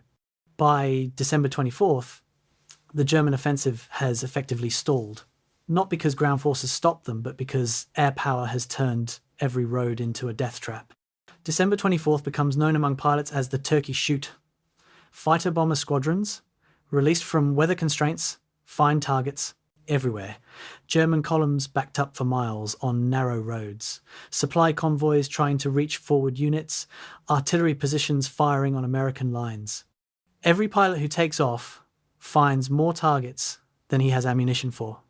Lieutenant Colonel James Hill of the 9th Air Force's 67th Tactical Reconnaissance Group flies 4 missions on December 24th, destroying 6 German tanks, 14 trucks, and 2 artillery pieces. He describes the experience in his after-action report. Targets of opportunity everywhere, limited only by ammunition capacity. Enemy vehicle density exceeds any observed in prior operations. It's not just tactical aircraft. The 8th Air Force's heavy bombers, normally reserved for strategic targets deep in Germany, are diverted to attack German communications centres and supply dumps just behind the Ardennes front. More than 2,000 heavy bombers hit 11 German towns on December 24th, dropping 5,000 tons of bombs on marshalling yards, supply depots, and troop concentrations. The scale of air attack is unprecedented. 15,000 Allied sorties between December 23rd and 26th, compared to 500 in the previous 7 days. The German offensive, which advanced 60 miles in 7 days under fog, advances less than 5 miles in the next 3 days under clear skies. The German Luftwaffe's attempted response reveals how completely air superiority has shifted since 1940. On December 23rd, German fighters managed 6 sorties over the Ardennes battlefield, 6 total, compared to 5,000 Allied sorties the same day. The disparity is so extreme that American pilots often don't bother trying to intercept German aircraft because the Germans disappear before contact. The Luftwaffe's problems are cumulative and fatal. Fuel shortages mean most fighter squadrons are grounded. Pilot training has been cut to minimal levels. New German pilots have perhaps 30 hours of flight time before being sent to combat, compared to 300 hours for American pilots. Aircraft production can't keep pace with losses. The few German pilots who do get airborne face overwhelming numerical odds. A German fighter encountering Allied aircraft typically finds itself outnumbered 10-1 or worse. The predictable result is that the Luftwaffe stops trying. By December 25th, German fighter operations over the Ardennes have essentially ceased. The skies belong exclusively to the Allies, and that ownership is destroying the German offensive from above. The weather's impact extends beyond air operations into every aspect of the battle. The cold that grounded aircraft also immobilizes soldiers. Frostbite becomes as dangerous as enemy fire. American medical units treat 15,000 cold weather injuries during the Battle of the Bulge, thousands requiring amputations of fingers, toes, or limbs. Weapons malfunction in the extreme cold. Mungerand. Rifles jam because firing pin springs lose tension at low temperatures. Machine guns freeze because lubricant congeals. Tank engines refuse to start without extended warming. The same conditions affect German forces. Their vehicles break down, their weapons malfunction, their soldiers suffer from exposure. But the Germans have one advantage. They're attacking, which means moving, which generates body heat. American troops defending fixed positions stand in foxholes for hours in sub-freezing temperatures, unable to light fires because fires draw artillery, slowly freezing despite multiple layers of clothing. The cold kills indiscriminately. A soldier falls asleep in his foxhole and doesn't wake up. A tank crew member touches bare metal with bare skin and loses the skin. Wounded soldiers die from exposure before medics can reach them. The weather is an enemy that affects both sides, but it amplifies every other hardship of combat until the line between enemy action and environmental conditions blurs into a single hostile force. By December 26th, the weather war has been decisively won by the Allies. But not through any action of their own. They were simply better positioned to exploit the weather when it changed. The 7 days of fog allowed Germany to achieve tactical surprise and advance deeper than should have been possible. But that same fog couldn't last forever, and when it cleared, Allied air power returned with devastating effect. The Germans needed 14 days of bad weather to reach the Meuse River, and possibly 3 weeks to reach Antwerp. They got 7 days. Those 7 days allowed them to advance 60 miles and create the Bulge that gives the battle its name. But when the weather cleared on December 23rd, their offensive effectively ended. They could still fight, still attack, still inflict casualties, but the operational mobility required for a breakthrough disappeared under constant air attack. German vehicles abandoned on Ardennes roads in late December show an interesting pattern. Many are undamaged by ground fire but destroyed from above, or simply abandoned when fuel ran out because supply convoys couldn't reach them through Allied air interdiction. The weather didn't determine who won the Battle of the Bulge, but it determined how long the battle lasted and how much damage Germany could inflict before inevitable defeat. Hitler's meteorologists gave him 7 days. He needed at least 14. The difference between those numbers is measured in burning tanks, destroyed vehicles, and the corpses of soldiers who advanced too far under fog and couldn't retreat under clear skies. December 17th, 1944, evening. Brigadier General Bruce Clark drives into the Belgian town of Striet, Vith expecting to establish a rest area, and instead finds chaos organised, just barely enough to avoid complete collapse. The roads are clogged with retreating American vehicles, trucks, jeeps, artillery, pieces, soldiers on foot, all moving west, away from the German breakthrough. Nobody seems to know where their units are. Officers shout contradictory orders. Communications are broken. Clark, who's brought elements of the 7th Armoured Division to reinforce what he thought was a stable sector, realises within minutes that there's no stable sector anywhere near Striet Vith. The town is filling with fragments of destroyed units, survivors of the German assault, men who've been fighting for 30 hours without rest, and who keep saying the same things. They're everywhere. Tanks behind us. Whole division gone. Clark finds a functioning radio and contacts his division commander, who tells him to organise whatever you can find and hold Striet Vith. It's an impossible mission. He has perhaps 5,000 effective troops in his immediate command. Intelligence reports, fragmentary and contradictory, suggest at least 5 German divisions converging on Striet Vith from 3 directions. The math doesn't work. But Clark is a career officer who spent 3 years fighting Germans across North Africa and Europe, and he understands something critical. Striet Vith's road network makes it the hinge on which the entire northern German advance depends. Hold Striet Vith, and you block German movement. Lose Striet Vith, and the northern offensive floods west unimpeded. He begins organising a defence built from whatever he can find. Striet Vith sits in a valley, surrounded by forested hills, unremarkable except for its geography. 5 paved roads converge on the town like fingers closing into a fist. In the Ardennes, where most roads are narrow tracks that become impassable mud in winter, paved roads are everything. They're the only routes that can handle heavy military traffic tanks, supply trucks, artillery tractors. Control those roads, and you control movement through the entire region. The German 5th Panzer Army's operational plan explicitly requires capturing Striet Vith by December 17th to maintain schedule. Their armoured divisions need those roads to continue west toward the Meuse River. The plan allows for light resistance, maybe a few hours of fighting to clear American remnants. What they encounter instead is Clark's improvised defence, remnants of the 106th Infantry Division that escaped the Schnee-Eifel encirclement, Combat Command B of the 7th Armoured Division, the 424th Infantry Regiment, elements of the 9th Armoured Division, a few scattered artillery battalions, and even some engineer units pressed into service as infantry. It's not a proper defensive force, it's what one officer describes as organised chaos. Emphasis on organised. But it's in Striet Vith, holding 5 critical roads, and the Germans need it gone. December 18th. The German assault begins with artillery. Always artillery. The German answer to every tactical problem. Shells pound the town systematically, searching for American positions, destroying buildings, forcing defenders to shelter in cellars. Then come the probing attacks, infantry companies advancing through the forests surrounding the town, trying to find weak points in American lines.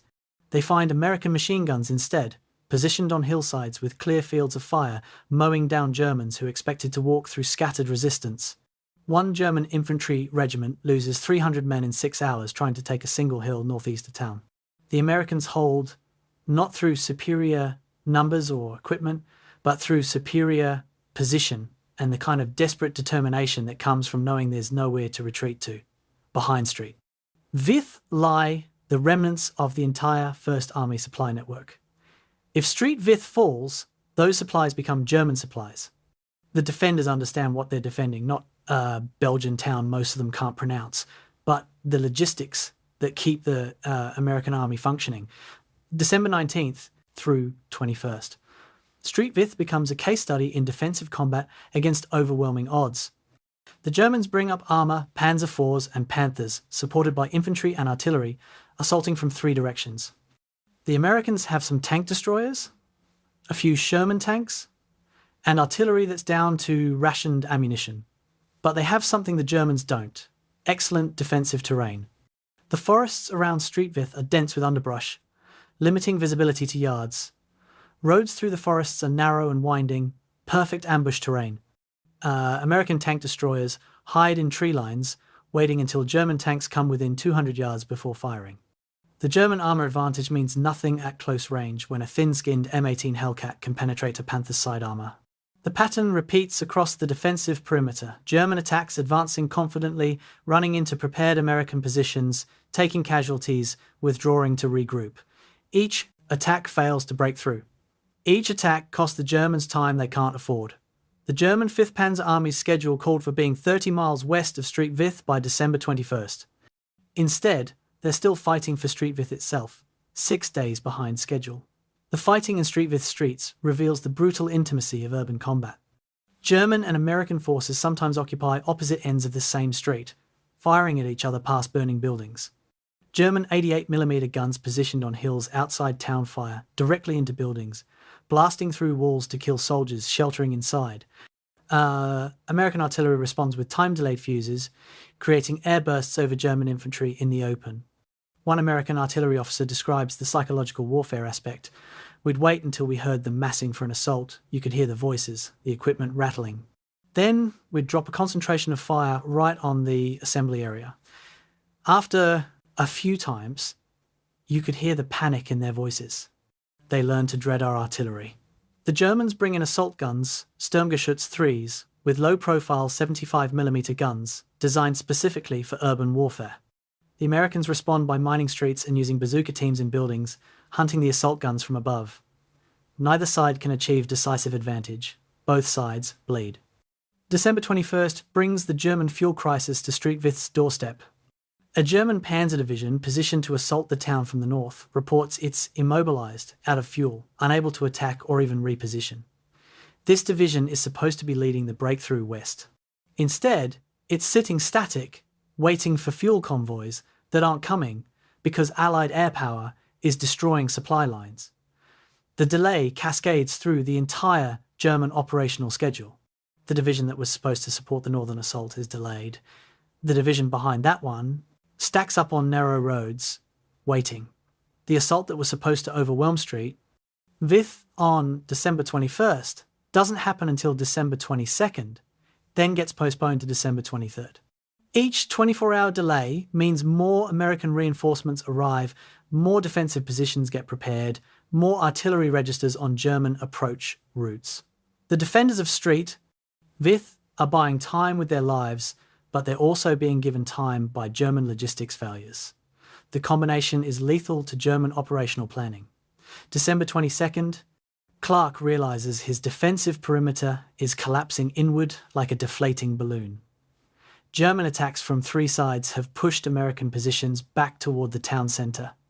The defensive horseshoe that protected Street With is compressing into a tight semicircle. Casualties are mounting, 3,000 men lost in 5 days, either killed, wounded, or cut off and presumed captured.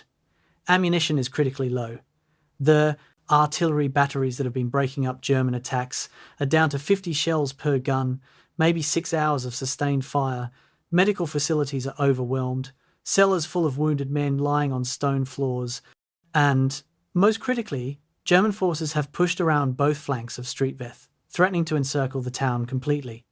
Clark contacts his superiors and requests permission to withdraw. The response is what he expects but doesn't want to hear. Hold as long as possible. It's not a military order, it's a death sentence, phrased politely. Everyone understands what as long as possible means. Fight until you're overrun, or until ammunition runs out. Then surrender or die. Clark conveys this to his subordinate commanders without sugarcoating it. They begin planning a withdrawal that nobody is authorised to execute. December 23rd, early morning. The order finally comes: withdraw from Streetveth. Not because High Command suddenly decided to be merciful, but because the tactical situation has changed. The 82nd Airborne Division has established a new defensive line 10 miles west of Streetveth. If the 7th Armoured can reach that line, they'll survive to fight again. If they stay in Streetveth another day, they'll be encircled and destroyed. The withdrawal begins at 2 a.m, in darkness, through forests, on roads that are barely roads. American units move in stages, rearguard fights while main body withdraws, then the rearguard leapfrogs through the main body and the new rearguard fights. It's textbook manoeuvre executed under nightmare conditions. German forces, realising the Americans are escaping, launch attacks trying to cut off the withdrawal, fighting in darkness, vehicles navigating forest trails without headlights. Wounded soldiers carried on improvised stretchers, artillery firing continuously to cover the retreat. It's chaos controlled just enough to avoid becoming disaster.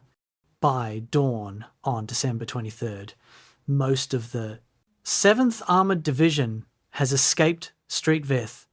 The Germans occupy the town by mid-morning. They've won the tactical objective, but they've lost 6 days. The historical assessment of Streetveth takes decades to crystallise, but eventually, military historians reach consensus. Streetveth was more important than Bastogne to the battle's outcome, even though Bastogne received far more attention. Bastogne was dramatic, symbolic, the location of McAuliffe's defiant nuts reply. But Bastogne was always going to hold because it received rapid reinforcement, air resupply, and Patton's relief within a week. Streetveth had none of those advantages. It was defended by an improvised force that shouldn't have held for 6 hours, let alone 6 days. But those 6 days destroyed the German operational timetable beyond recovery. Hitler's plan required the 5th Panzer Army to reach the Meuse River by December 22nd or 23rd. On December 23rd, they were still fighting west of Streetveth, 40 miles from the Meuse. The critical roadnet they needed for rapid advance had been denied to them during the exact period when denial mattered most. British military historian John Keegan later wrote that Streetveth was probably the most decisive defensive action by American forces in the entire Northwest Europe campaign. The soldiers who held Streetveth didn't get the glory or the headlines. Many of them died or spent the rest of the war in prisoner of war camps. But they bought the time that allowed the Allied response to organise, and time was the one resource the Germans didn't have. By December 25th, as German forces finally push west of Streetveth, the damage has been done. The northern German advance, which was supposed to be the main effort of the entire offensive, has been delayed to the point of operational irrelevance. German armour that should be approaching the Meuse River is still 50 miles east, struggling through forests against American defensive lines that grow stronger every day.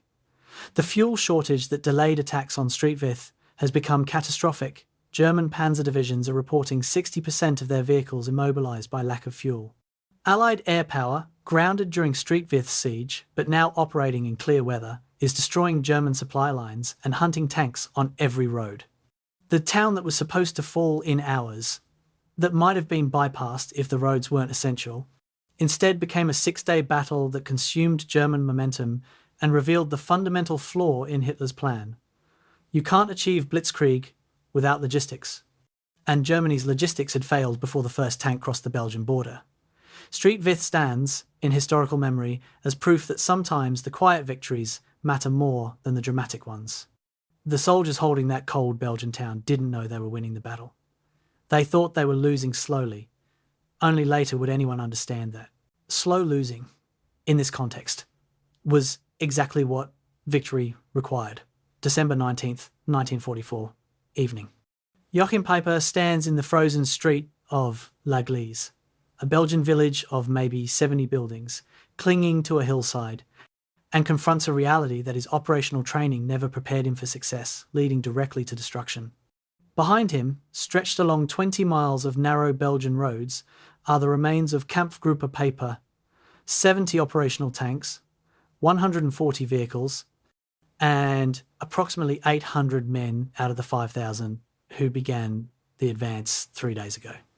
Ahead, 8 miles distant across forested hills, lies Dinant on the Meuse River, the objective, the breakthrough point that would turn this offensive from desperate gamble into genuine strategic success. 8 miles.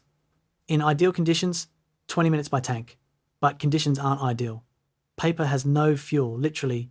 The supply trucks that were supposed to follow his advance never arrived, destroyed or captured by American forces that retook Stavelot and cut his supply line. He has no infantry support. The foot soldiers who should be clearing resistance and protecting his flanks are still fighting 10 miles behind him.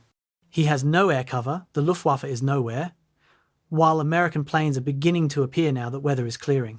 And, most critically, American forces are converging on Le Glaise from 3 directions, closing the trap that Paper walked into by advancing too far, too fast, ahead of support.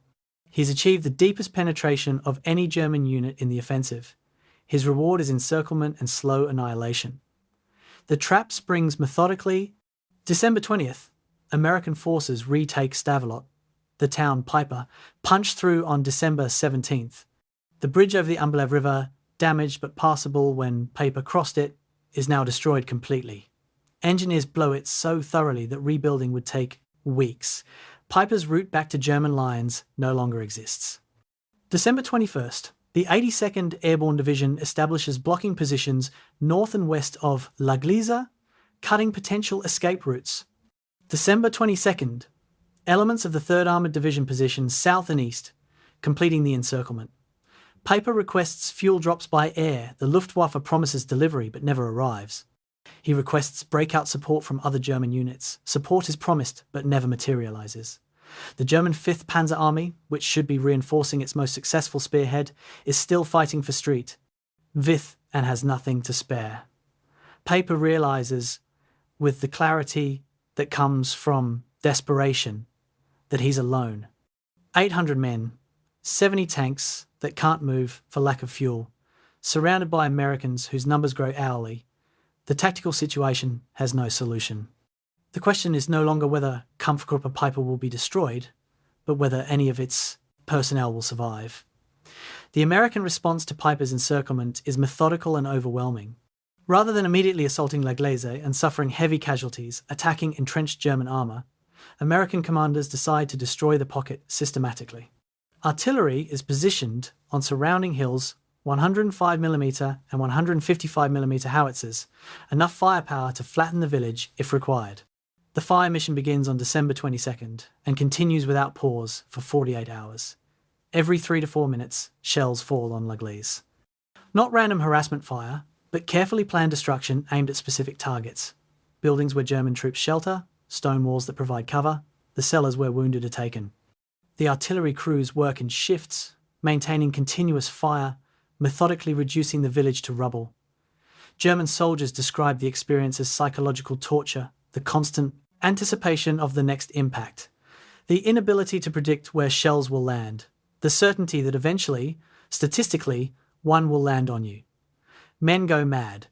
Soldiers refuse to leave cellars, even when buildings collapse above them. The wounded, packed into improvised aid stations, die from shock and blood loss because treatment is impossible under continuous bombardment. December 23rd brings clear weather and American air power, and what follows is execution by aircraft. P-47 fighter bombers appear over La Glaise in waves of 4, dive-bombing German positions, rocketing vehicles that lack fuel to move. The German tanks, which 3 days ago were unstoppable weapons advancing through shocked American positions, have become stationary targets. The pilots describe it as almost unsporting tanks sitting motionless, perfect targets, unable to evade or hide. 500-pound bombs drop on King Tigers, blowing turrets off chassis, turning 70-ton tanks into scrap metal. Rockets pierce Panther hulls, igniting ammunition that cooks off in spectacular explosions. Half-tracks and trucks, abandoned on L'Eglis's streets, burn one by one as aircraft methodically destroy every vehicle they can identify. Piper watches from a cellar window as his command is annihilated from above. Each destroyed vehicle is irreplaceable. Each represents combat power Germany cannot regenerate. By evening on December 23rd, Kampfgruppe Piper has lost 50 vehicles to air attack, nearly half its remaining strength eliminated in 10 hours by an enemy it cannot fight. Inside L'Eglis's cellars, the conditions defy human tolerance. 800 German soldiers and approximately 150 German wounded share space in medieval stone cellars, never designed for occupancy. No heat except body warmth. No light except candles and flashlights with dying batteries. The smell is overwhelming. Unwashed bodies, infected wounds, human waste.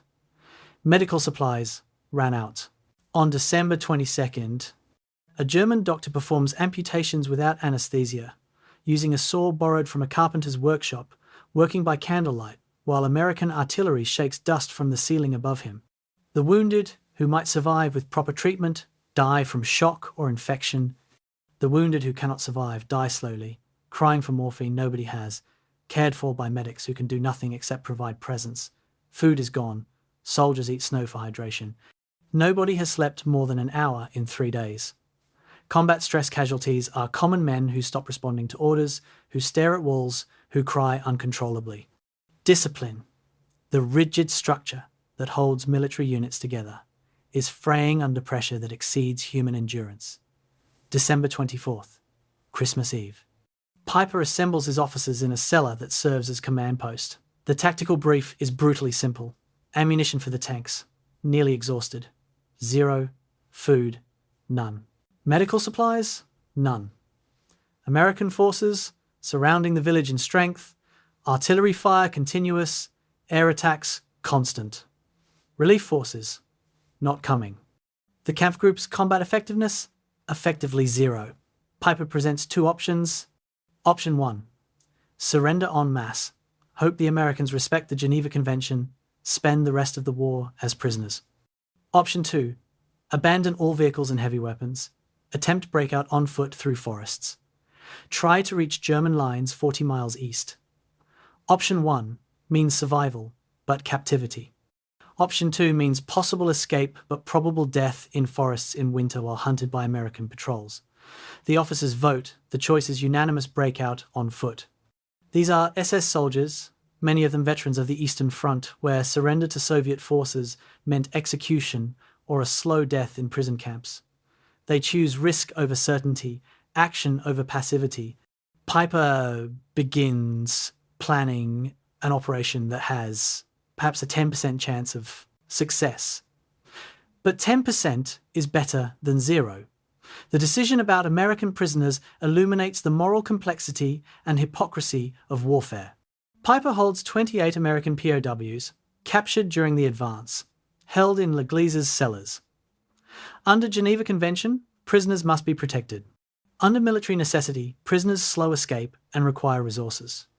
Under the precedent set at Normandy, where Piper's troops executed American prisoners, reciprocal execution would be justified by many standards. Piper makes a decision that surprises his officers. The Americans stay behind, alive, under care of a German medic who volunteers to be captured with them. Piper writes a note explaining that these prisoners were treated properly, asking that his wounded receive similar treatment. It's a gesture that makes no sense given Normandy, unless Piper is attempting to balance some moral equation, or create evidence for eventual war crimes trials, or simply acting on exhausted humanity. The psychology is unknowable. The result is that 28 Americans, who expected execution, survive the war. Whether this absolves Piper of Normandy's 84 executions is a question that tribunals will later spend months debating. Right now, in this moment, it's simply an unexpectedly decent action in a battle where decency has been rare. December 24th, 2 a.m. 800 German soldiers slip out of L'Eglis in silence and darkness. They move single file through forests, navigation by compass, carrying wounded on improvised stretchers, abandoning everything that makes noise, boots wrapped in cloth, equipment secured to prevent rattling, no talking, no smoking, no lights. Behind them, L'Église is filled with vehicles they'll never recover. 135 tanks, half-tracks, and trucks, including all 11 King Tigers that led the advance. It's the largest single loss of German armour in the Ardennes, billions of Reichsmarks worth of equipment, irreplaceable vehicles, abandoned because there's no fuel to drive them and no way to tow them. American forces, expecting a night attack or surrender, don't realise for several hours that the Germans are gone. By the time patrols enter L'Église on December 25th, Paper's column is 15 miles away, ghosting through forests, moving toward German lines.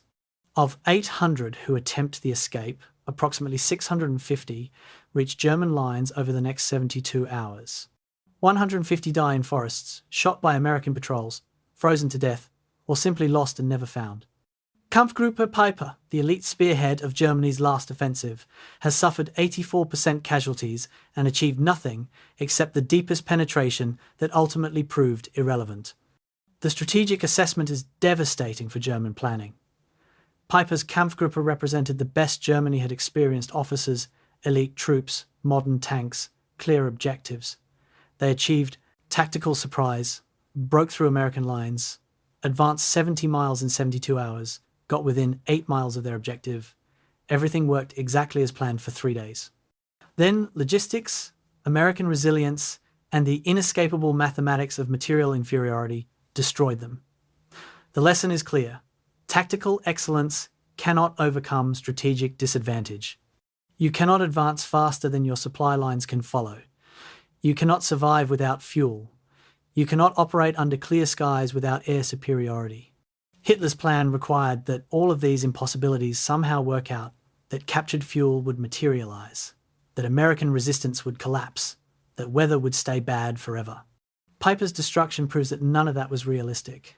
By December 26th, when Peiper's survivors reach German lines and report Kampfgruppe Peiper's destruction, German intelligence can calculate the offensive's outcome. The deepest penetration failed. If elite troops with modern equipment couldn't reach the Meuse, nobody could. The offensive hasn't been stopped by American counterattacks. It's been stopped by its own logistical impossibility, revealed through Peiper's advance and encirclement. The spearhead is dead, and with it, any realistic hope that Hitler's gamble might succeed. December 19th, 1944. Field Marshal Bernard Montgomery arrives at headquarters of the U.S. First Army and immediately recognizes what American commanders are, only beginning to understand the German offensive isn't a local attack to be contained, it's a breakthrough that threatens to split the Allied front. Montgomery has spent 5 years fighting the Wehrmacht from North Africa through Sicily and Normandy, and he knows how German offensives develop. The pattern is familiar: initial breakthrough, rapid exploitation by armour, collapse of enemy cohesion, strategic gains before defenders can react. The Ardennes offensive follows this pattern perfectly, and if it continues unchecked, German armour will reach the Meuse River within days. If they cross the Meuse, the road to Antwerp is open, and Montgomery's 21st Army Group, the entire British force in Belgium, plus attached American units, will be cut off from supplies and facing potential encirclement. Eisenhower has transferred command of all American forces north of the German penetration to Montgomery, a decision that will create political controversy, but that makes military sense. Montgomery is closer to the northern sector, his communications work, and he has immediate access to British reserves. His first order is simple and non-negotiable: hold the Meuse at all costs. The Meuse River is Belgium's natural defensive barrier, 300 feet wide at most crossing points, with steep banks and limited bridges. In December, swollen by winter rains, it's a serious obstacle that tanks cannot ford and infantry cannot swim. Control the bridges, and you control movement across the river. Lose the bridges, and the entire defensive line collapses. There are 7 major bridges between Givet and Liège, plus several smaller crossings. Montgomery orders British XXX Corps to occupy defensive positions on the west bank of the Meuse and prepare all bridges for demolition. Engineers wire explosives, calculating the charges needed to drop spans into the river. British tanks take hull-down positions overlooking likely approach routes. Infantry dig in along the riverbank. By December 20th, The Meuse has become the Allies' last stand line. If German armour breaks through here, there's nothing between them and Antwerp except open country and scattered supply depots. Everything depends on whether American forces east of the Meuse can delay the Germans long enough for this defensive line to solidify. December 20th, Dinant. The bridge here is perhaps the most critical crossing point because it's positioned perfectly for the German 5th Panzer Army's axis of advance. Capture Dinant and German armour can cross the Meuse and drive north to Brussels or northwest to Antwerp. British Armoured Brigade arrives at Dinant just 4 hours before German reconnaissance reaches the opposite bank of the river. 4 hours. The margin between establishing defence and losing the crossing is measured in hours, not days. British tank crews position their Churchill tanks in locations where they can observe the approaches to the bridge. Infantry establish fighting positions in buildings overlooking the riverbank. Artillery registers on the eastern approaches, ready to fire on command. When German reconnaissance vehicles probe toward the river on December 20th, they're met with British tank fire that destroys 2 vehicles and sends the rest scattering. The Germans realise the bridge is defended and pull back to wait for their main armour. The British realise the Germans are coming and request reinforcements. Both sides are racing to concentrate forces. The question is, which side can mass combat power faster? December 22nd through 24th, the German 2nd Panzer Division reaches Celles, approximately 4 miles east of Dinant. This is the closest any German unit comes to crossing the Meuse. 4 miles. In ideal conditions, 10 minutes by tank. The division commander can see the church steeples of Dinant through his binoculars. His orders are to advance, seize the bridge, and cross. His reality is that he's run out of fuel.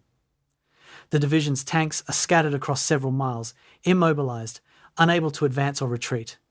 The infantry that should be supporting them is miles behind, still fighting through American defensive positions.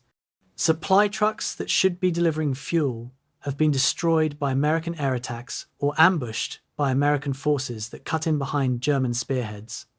The division commander requests fuel drops by air. The Luftwaffe promises delivery but can't execute because Allied fighters control the skies. He requests fuel delivery by ground convoy. Supply units report the roads are cut, convoys can't get through. By December 24th, 2nd Panzer Division sits motionless 4 miles from its objective, watching Allied forces concentrate against them, unable to advance, forbidden to retreat. They've driven farther than anyone else. Their reward is destruction. December 25th, Christmas Day, Allied forces launch a coordinated attack to destroy the pocket at Celles. American 2nd Armoured Division attacks from the east and south. British 29th Armoured Brigade attacks from the west. Artillery from both nations pounds the immobilised German positions. Aircraft attack in waves, P-47s, Hawker Typhoons, medium bombers dropping everything they have on targets that can't move. The German 2nd Panzer Division, lacking fuel to manoeuvre, lacking air support, lacking infantry, fights from static positions, and is systematically annihilated. By December 26th, the division has lost 81 tanks, 93 other armoured vehicles, and 405 trucks. More than 1,500 German soldiers are dead or captured. The division, which began the offensive as one of Germany's premier armoured formations, ceases to exist as a combat-effective unit. The destruction is so complete that Allied intelligence initially doubts their own casualty counts, thinking they must be overestimating. They're not. The Battle of Celles is Germany's high water mark in the Ardennes, the farthest penetration of the offensive, the closest they come to crossing the Meuse, and it ends in complete tactical annihilation. The defensive success at the Meuse River reveals several critical factors that determine the battle's outcome. First, Allied mobility and logistics. American and British units can move reinforcements faster than German units can exploit breakthroughs. When the crisis at Dinant develops, British armour covers 70 miles in 12 hours. German armour, constrained by fuel shortages and constant air attack, struggles to advance 5 miles per day. Second, communications. Allied forces maintain functional communications throughout the battle radio networks. Telephone lines, courier systems all work reasonably well. German communications are spotty at best, with units often ignorant of what's happening to their flanks or rear. Third, intelligence. Allied commanders have a reasonable picture of German dispositions and intentions, updated regularly. German commanders operate partially blind, unaware of Allied reinforcement rates or defensive strength. Fourth, air power. Once weather clears, Allied aircraft destroy German supply lines, attack German concentrations, and make daylight movements suicidal. German air power is essentially absent. These advantages, individually, are significant. Cumulatively, they're decisive. The psychological impact on German forces reaching the Meuse and being unable to cross is profound and demoralizing. These troops have fought for 10 days, advanced 60 miles, overcome American defensive positions, survived constant combat, and genuinely believed they might be winning. Reaching the Meuse feels like vindication. They've done what skeptics said was impossible, driven from the German border to Belgium's major river barrier. Then they discover the bridges are defended, they have no fuel to attack, no air support, no supplies, and Allied forces are converging from 3 directions. The realization that the offensive has failed, that all the sacrifice and suffering achieved nothing, destroys morale more effectively than any American attack. German soldiers begin surrendering in large numbers, something that was rare in the early days of the offensive. Officers report widespread battle fatigue, the military euphemism for soldiers who psychologically cannot continue fighting. Units that were combat effective on December 20th are hollowed out shells by December 25th. Not primarily from casualties, but from cumulative exhaustion and the psychological collapse that comes from recognizing defeat. December 26th. Montgomery conducts a staff briefing, assessing the situation north of the Bulge. His conclusion is characteristically blunt. The German offensive has failed. They cannot cross the Meuse. They cannot sustain their current positions. They must withdraw or be destroyed. The assessment proves accurate. German forces west of Street. With are already pulling back, attempting to shorten their lines before American counterattacks encircle them. The 6th Panzer Army, which was supposed to be the main effort driving to Antwerp, has stalled completely, blocked by American defences and unable to achieve any penetration deeper than 20 miles. The 5th Panzer Army, which achieved the deepest advances, is now fighting defensive battles against overwhelming Allied forces. The 7th Army, protecting the southern shoulder, is being pushed back by Patton's 3rd Army. Every metric of offensive success, territorial gains, enemy forces destroyed, objectives captured, shows German achievement falling far short of requirements. Most critically, the Meuse River remains an uncrossed barrier. Not a single German soldier crossed the Meuse during the entire offensive. The line held. The final accounting of the Meuse defensive operation reveals just how close the battle actually was, despite the eventual clear Allied victory. If German forces had reached the Meuse 2 days earlier, before British reinforcements arrived, they might have captured a bridge. If fuel supplies had been adequate, German armour could have pushed across before defences solidified. If weather had remained bad 3 more days, delaying Allied air operations, German supply lines might have survived long enough to sustain the advance. The margins are narrow. But in military operations, narrow margins determine outcomes. The race to the Meuse was won by hours at several points. British armour arriving hours before German reconnaissance, engineers wiring bridges hours before German attacks, air operations beginning hours after weather cleared. Each small advantage accumulated into decisive success. The Germans needed everything to work perfectly. The Allies needed only to avoid catastrophic failure. The Meuse defensive line, established in chaos and held against serious assault, represents the moment where Germany's offensive possibilities ended and Allied counteroffensive began. After December 26th, the question is no longer whether Germany can break through, but whether German forces can escape the Bulge before Allied pincers close and trap them. The strategic initiative has shifted permanently. The line held, and holding was enough. December 17th, 1944, noon. 3 American combat engineers stand at Trois Ponts, Belgium, looking at a bridge that carries the weight of Germany's entire offensive plan. Behind them, distant but approaching, are the sounds of armour, the distinctive rumble of tank engines, the squeaking of treads on pavement. Ahead, wired into the bridge structure, are demolition charges, carefully placed to drop the span into the Amblève River. The engineers are Corporal Fred Chapin, Private Bernard Goldstein, and Sergeant Gene Miller. They've been working for 6 hours preparing this bridge for demolition, and now they're watching the road from Stavelot waiting for American vehicles to clear, trying to determine the exact moment when they blow the charges. Too early, and they trap American units on the wrong side. Too late, and German tanks cross. The decision is theirs alone, their radio is dead, their commanding officer is missing, and the nearest friendly unit is miles away. As they watch, German vehicles appear on the eastern approach. Not scouts, not light vehicles, King Tigers. The lead tank is perhaps 200 yards away, when Chapin twists the detonator handle. The explosion is enormous, flinging debris hundreds of feet, severing the bridge's main spans, dropping tons of steel and concrete into the river. When the smoke clears, the bridge is gone. The German tanks sit on the opposite bank, turrets rotating, searching for targets. The 3 engineers are already running. The destruction of Trois-Ponts Bridge is typical of hundreds of small unit actions that collectively determine the Battle of the Bulge's outcome. American engineers blow more than 100 bridges in the first 3 days of the German offensive. Every destroyed bridge forces German columns to detour, sometimes by dozens of miles, adding hours or days to their advance. The delays accumulate arithmetically. A 2-hour detour here, a 4-hour delay there, a destroyed bridge forcing an overnight halt to find alternative routes. By December 20th, the cumulative delays have pushed German spearheads 24 to 36 hours behind schedule, and that slippage is fatal to Hitler's plan. The plan requires speed, 20 miles per day, every day, no pauses. Reality delivers 5 to 8 miles per day, with constant interruptions. The difference between plan and reality is measured in destroyed bridges, defended crossroads, ambushed convoys, and 1,000 small actions where American soldiers made the decision to fight rather than flee. December 18th, Botchenbach. A single American artillery forward observer, 2nd Lieutenant Eric Wood, sits in a church steeple with a radio, binoculars, and a map.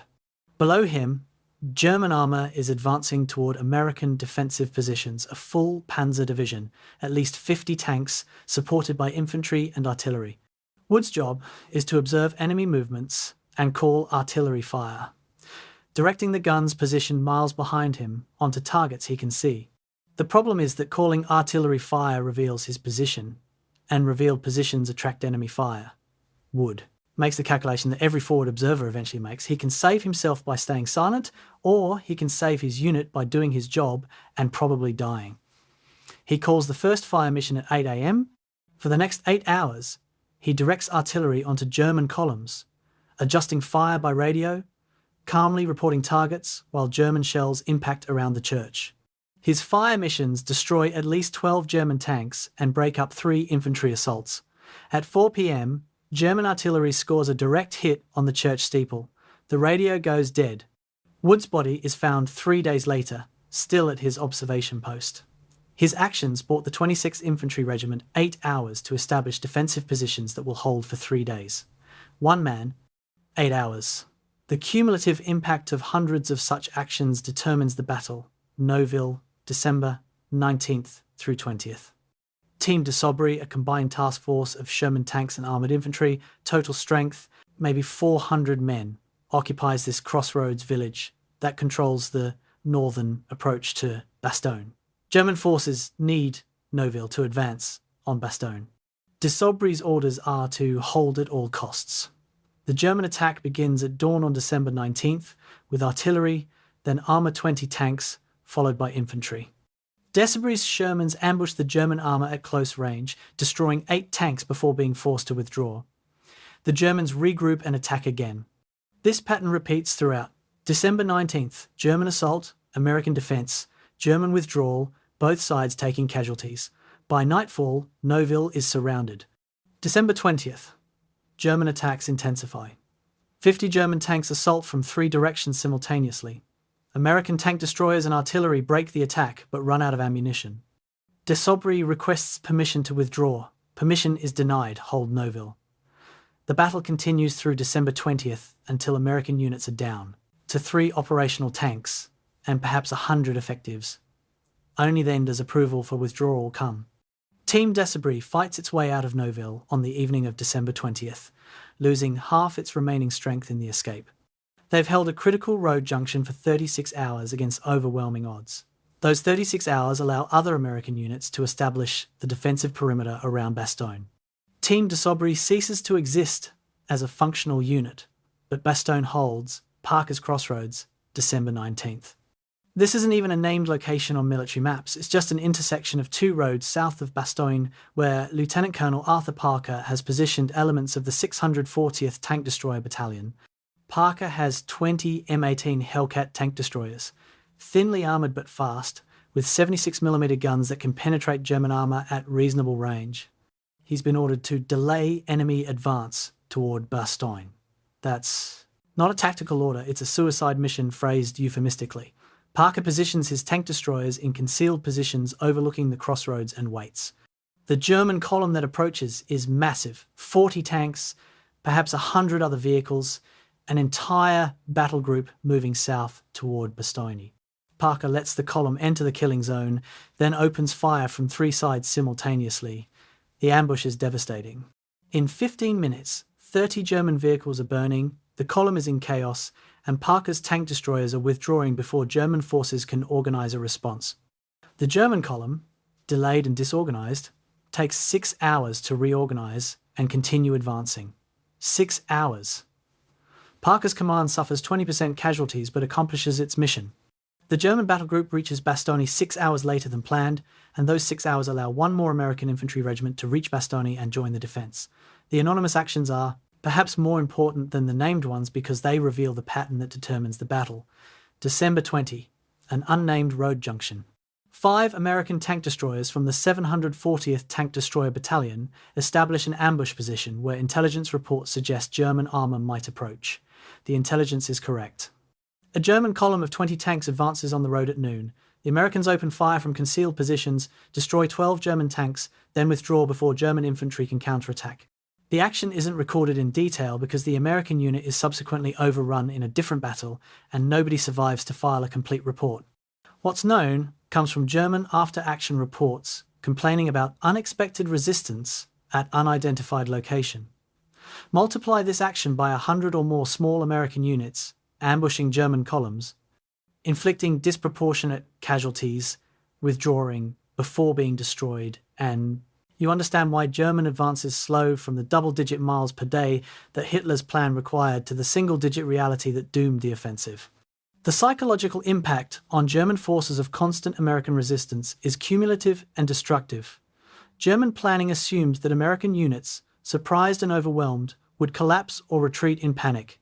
The Eastern Front experience suggested this. Soviet units, when surprised and outflanked, often disintegrated. But American units don't disintegrate. They withdraw when necessary, but fighting. They defend positions until overrun. Then survivors form new defensive positions. Every village requires combat to capture. Every crossroads costs time and casualties. German after-action reports from late December show frustration and exhaustion. One regimental commander writes, "Enemy resistance exceeds all expectations. Every position must be fought for. Advance is possible only with constant combat and heavy casualties. American units fight even when surrounded and cut off." This isn't a complaint about a specific unit, it's a description of overall American behaviour that's destroying German operational timelines. The Wehrmacht has experience fighting enemies who fight skillfully, the British at El Alamein, the Soviets at Kursk, but they don't have experience fighting an enemy with unlimited reserves, overwhelming logistics, and a willingness to trade casualties for time at every level of combat. Tank destroyer effectiveness reveals another dimension of small unit impact. The M18 Hellcat and M36 Jackson tank destroyers are designed for exactly this kind of fluid defensive battle. They're fast 50 miles per hour for the Hellcat, fastest armoured vehicle in the US inventory. They're mobile tracks designed for cross-country movement. They have powerful guns, 76mm on the Hellcat, 90mm on the Jackson, capable of killing any German tank at combat ranges. But they have minimal armour, thin steel that can't withstand direct hits. The tactical doctrine is to ambush, fire, and withdraw before enemy forces can respond. American tank destroyer battalions kill more than 400 German tanks during the Battle of the Bulge, an average of approximately 2 German tanks destroyed for every American tank destroyer lost. The Germans never develop an effective counter to these tactics because countering them requires infantry support, air reconnaissance, and coordinated operations, all capabilities that German logistics and communications can't sustain under Allied air attack and artillery fire. The result is that every German advance runs into tank destroyer ambushes, every successful ambush requires time to reorganize, and time is the resource Germany doesn't have. Artillery impact is difficult to quantify, but central to American defensive success. The U.S. Army in Europe has organized artillery into a flexible, responsive system, where multiple artillery battalions can rapidly concentrate fire on single targets. Forward observers call fire missions. Artillery direction centers calculate firing solutions. Multiple batteries fire simultaneously, creating concentrations of shell fire that devastate German formations. During the Battle of the Bulge, American artillery fires more than 1 million shells, significantly more than German artillery despite Germany's offensive posture. The impact is measured in broken German attacks, destroyed vehicle concentrations, and disrupted German movements. German soldiers describe American artillery as their most feared weapon, more feared than tanks, more feared than aircraft, because it's inescapable and constant. You can hide from tanks in forests. You can wait out aircraft in buildings. But artillery finds you anywhere. And when American artillery targets a position, survival is random luck. The psychological toll is enormous. German units that maintain cohesion under small arms fire dissolve under artillery bombardment. The artillery is directed by forward observers like Lieutenant Wood at Butgenbach, individual soldiers whose skill and courage multiply the effectiveness of guns firing miles away. By December 22nd, the accumulated effect of hundreds of small unit actions has created a reality that no German operational plan anticipated. German forces have advanced 60 miles but have suffered casualties far exceeding projections.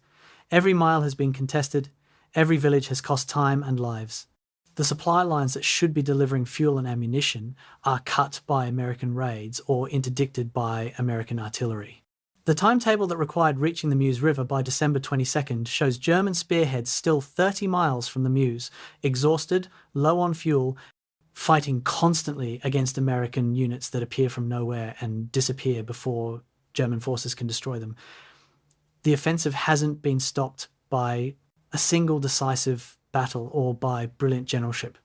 It's been stopped by the cumulative mathematics of 1,000 small battles, where American soldiers made the decision to fight when they might have retreated, to hold when they might have surrendered, to ambush when they might have hidden. The bridges blown by engineers, the tank columns ambushed by tank destroyers, the artillery fire called by forward observers, the crossroads held by infantry companies, the delays, each small, accumulating into strategic failure. This is the real story of the Battle of the Bulge, not the dramatic headline battles like Bastogne, but the forgotten actions at unnamed crossroads, where soldiers whose names appear in no histories determined the war's outcome through courage, skill, and a willingness to fight, even when victory seemed impossible. December 17th, 1944.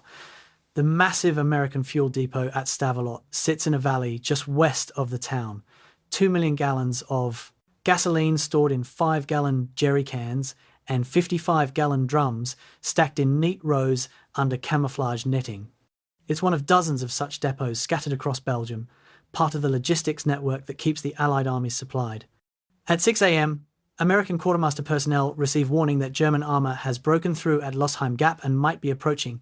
The evacuation order is immediate: save what you can, destroy the rest. Trucks begin loading fuel containers while engineers prepare demolition charges. By noon, approximately 300,000 gallons have been evacuated eastward. The remaining 1,700,000 gallons are doused with gasoline and set ablaze. At 1:30 p.m, Kampfgruppe Piper's lead tanks crest the hill overlooking Stavelot and see smoke, a black column rising thousands of feet, visible for 20 miles. Piper arrives at the depot 15 minutes later to find an inferno, so intense that metal drums are melting, fuel vaporizing the heat, making it impossible to approach within 100 yards. His tanks are running on fumes. His half-tracks need refueling. His entire advance depends on captured fuel. And he's watching 2 million gallons of salvation burn. One SS officer later writes in his diary, "We stood watching our hopes go up in smoke, knowing this meant our death sentence." The fuel crisis was baked into Hitler's operational plan from the beginning, and every German officer involved understood it. Germany's Quartermaster Corps calculated that the Ardennes offensive required 9 million gallons of fuel gasoline for tanks and vehicles, diesel for trucks, aviation fuel for Luftwaffe support. Wehrmacht logistics could provide 4.5 million gallons, stripped from every other sector of the front, accumulated over months, transported to forward depots at enormous effort. The remaining 4.5 million gallons, exactly half the requirement, was supposed to come from captured American depots. This wasn't contingency planning, this was the primary plan.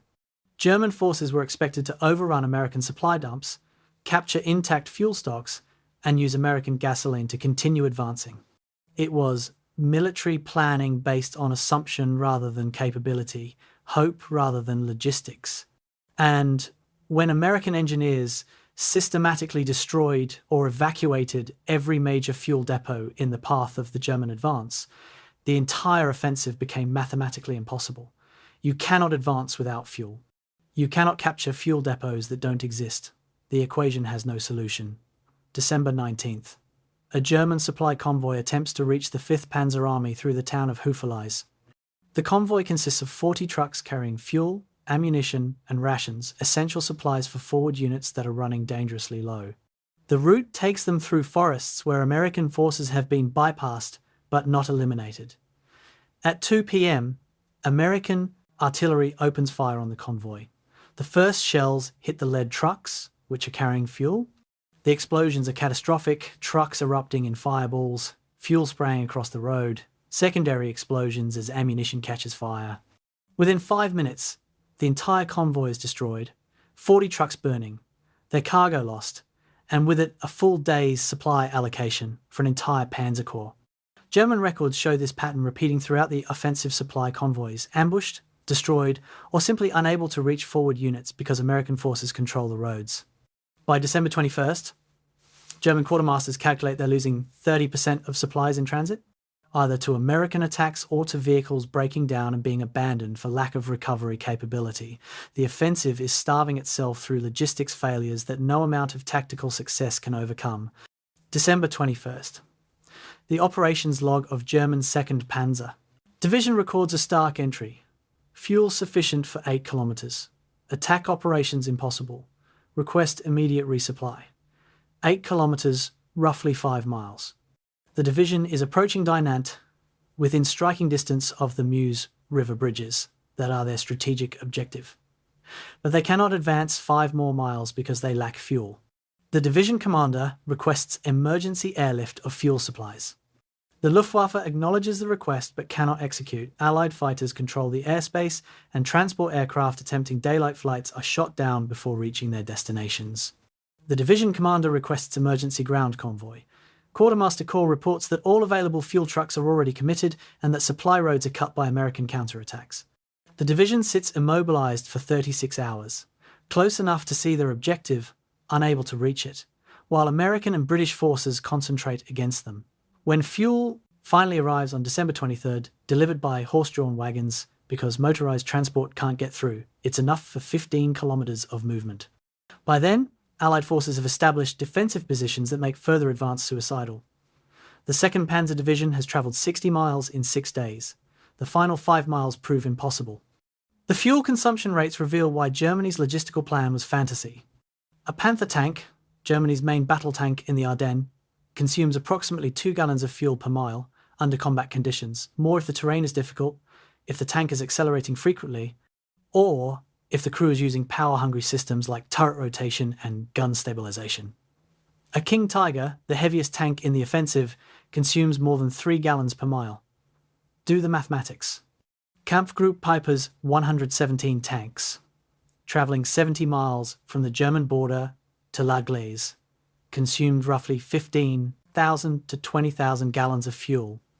That's for movement alone, not counting idling engines during combat, repositioning during battles, or defensive maneuvers.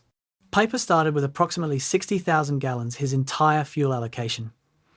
He expected to capture at least 50,000 gallons from American depots along his route. He captured fewer than 5,000 usable gallons, most of it in small quantities from abandoned American vehicles. By December 19th, 3 days into the offensive, his Kampfgruppe was immobilized by fuel shortage. The plan assumed capture rates that were purely fictional, Reality delivered fuel starvation. The American fuel denial program was systematic and ruthlessly effective. First Army Quartermaster Corps issued orders on December 16th, the first day of the offensive, that all fuel depots within 20 miles of the front were to be evacuated or destroyed immediately. No exceptions, no delays, no attempts to hold depots against German advance. Fuel is too important and too vulnerable. Save it or burn it, but don't let the Germans have it. Across the Ardennes, American quartermaster units executed these orders with remarkable discipline. More than 8 million gallons of fuel were evacuated from forward depots in the first 48 hours of the German offensive, moved west by truck convoy, often under fire, sometimes with German armour in sight. Depots that couldn't be evacuated were destroyed.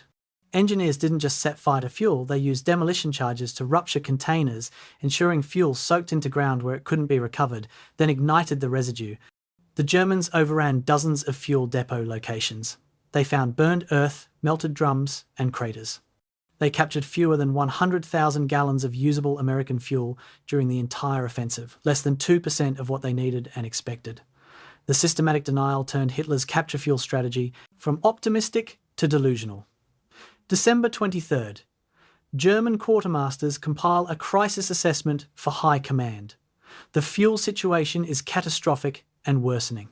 Current stocks, approximately 1,200,000 gallons remaining across all three armies in the Ardennes. Daily consumption at current operational tempo, approximately 800,000 gallons. Days of operations remaining at current consumption, 1.5 days. Projected fuel deliveries over the next 7 days, 400,000 gallons if supply convoys can get through Allied air interdiction. The mathematics are brutal and inarguable.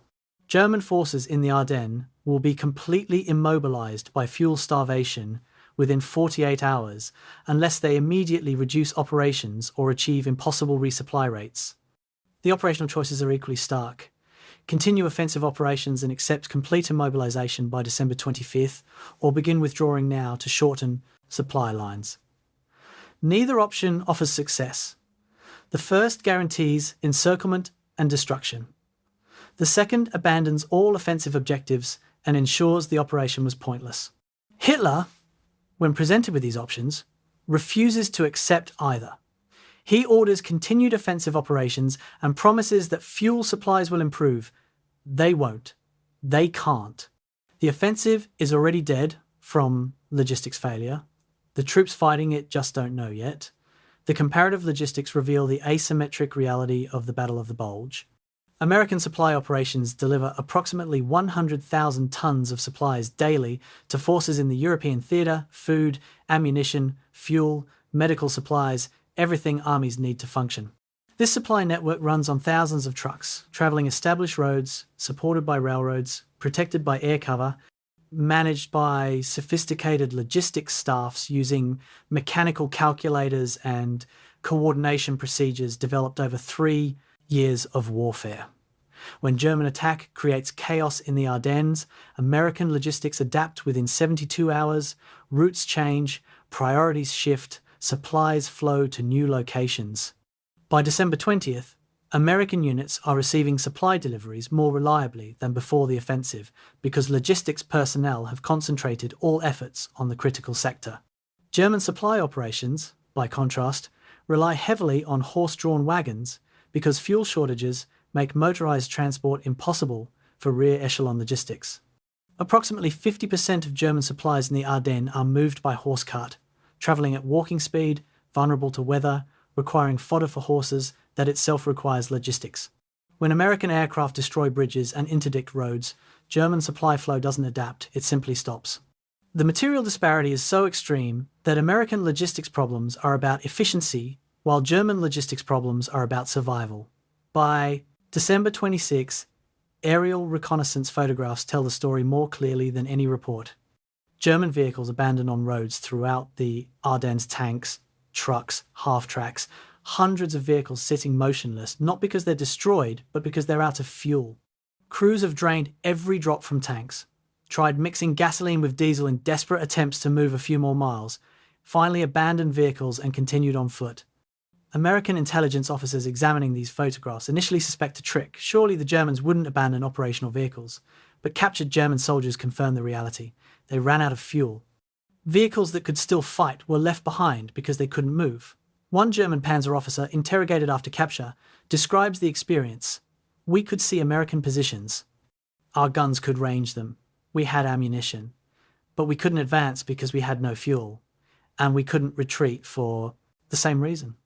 We just sat there waiting to be destroyed. That's not combat. That's execution." The fuel famine transformed Germany's offensive from military operation to slow-motion disaster, where outcome was determined not by combat but by arithmetic. The statistical accounting is damning.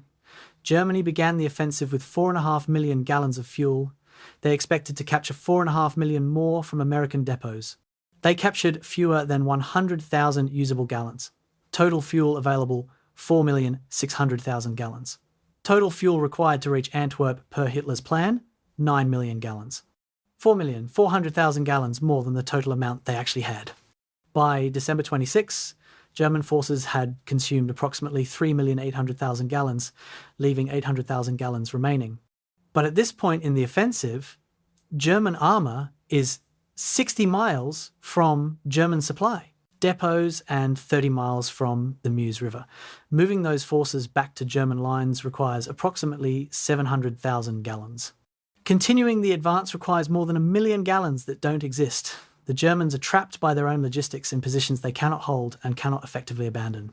They immobilise themselves 60% of vehicles through fuel starvation, not destroyed by combat, simply unable to move. The offensive died of fuel famine before Allied counterattacks even began in force.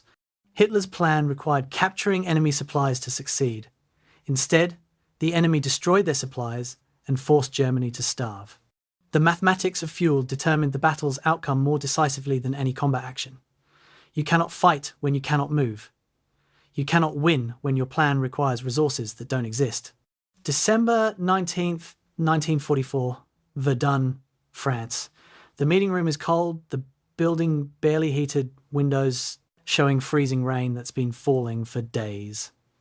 General Dwight Eisenhower has summoned his senior commanders for emergency conference to address the German breakthrough. The mood is tense, almost panicked. Nobody expected this, nobody planned for this, and the situation reports from the Ardennes are increasingly alarming. Eisenhower opens the meeting by saying, "The present situation is to be regarded as one of opportunity for us and not of disaster." Several officers look skeptical. Opportunity? American forces are being pushed back. Units are surrounded. The front line has collapsed across 80 miles. Then Patton speaks. George S. Patton Jr., commander of 3rd Army, asks, "When do you want me to attack?" The question hangs in the air because everyone knows what it means. Patton's 3rd Army is currently attacking eastward, pushing toward the Saar region of Germany. Stopping that attack, pivoting 90 degrees north, and attacking into the Bulge requires moving an entire army, hundreds of thousands of men, thousands of vehicles, complete logistics networks. Eisenhower asks when Patton can be ready. Patton replies, December 22nd, 3 days. Other generals laugh, thinking he's making a joke. He's not joking. He's already planned for this contingency. The logistical achievement Patton is proposing is genuinely extraordinary. 3rd Army consists of 3 corps, approximately 250,000 troops, 20,000 vehicles, and complete support infrastructure, artillery, engineers, medical units, supply depots. They're currently deployed along a 100-mile front-facing east.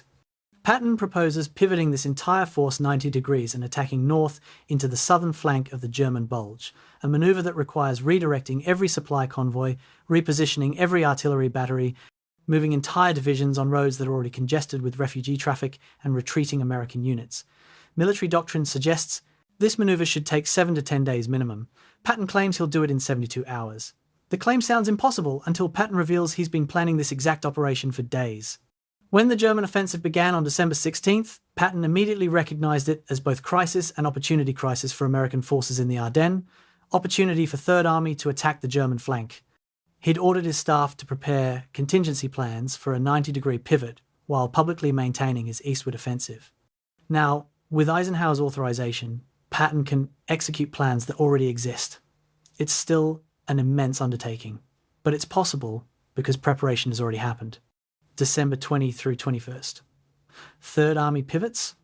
The operation involves moving 3 divisions, the 4th Armoured Division, 26th Infantry Division, and 80th Infantry Division, 90 miles north from their current positions to attack positions facing the Bulge. Each division requires approximately 5,000 vehicles.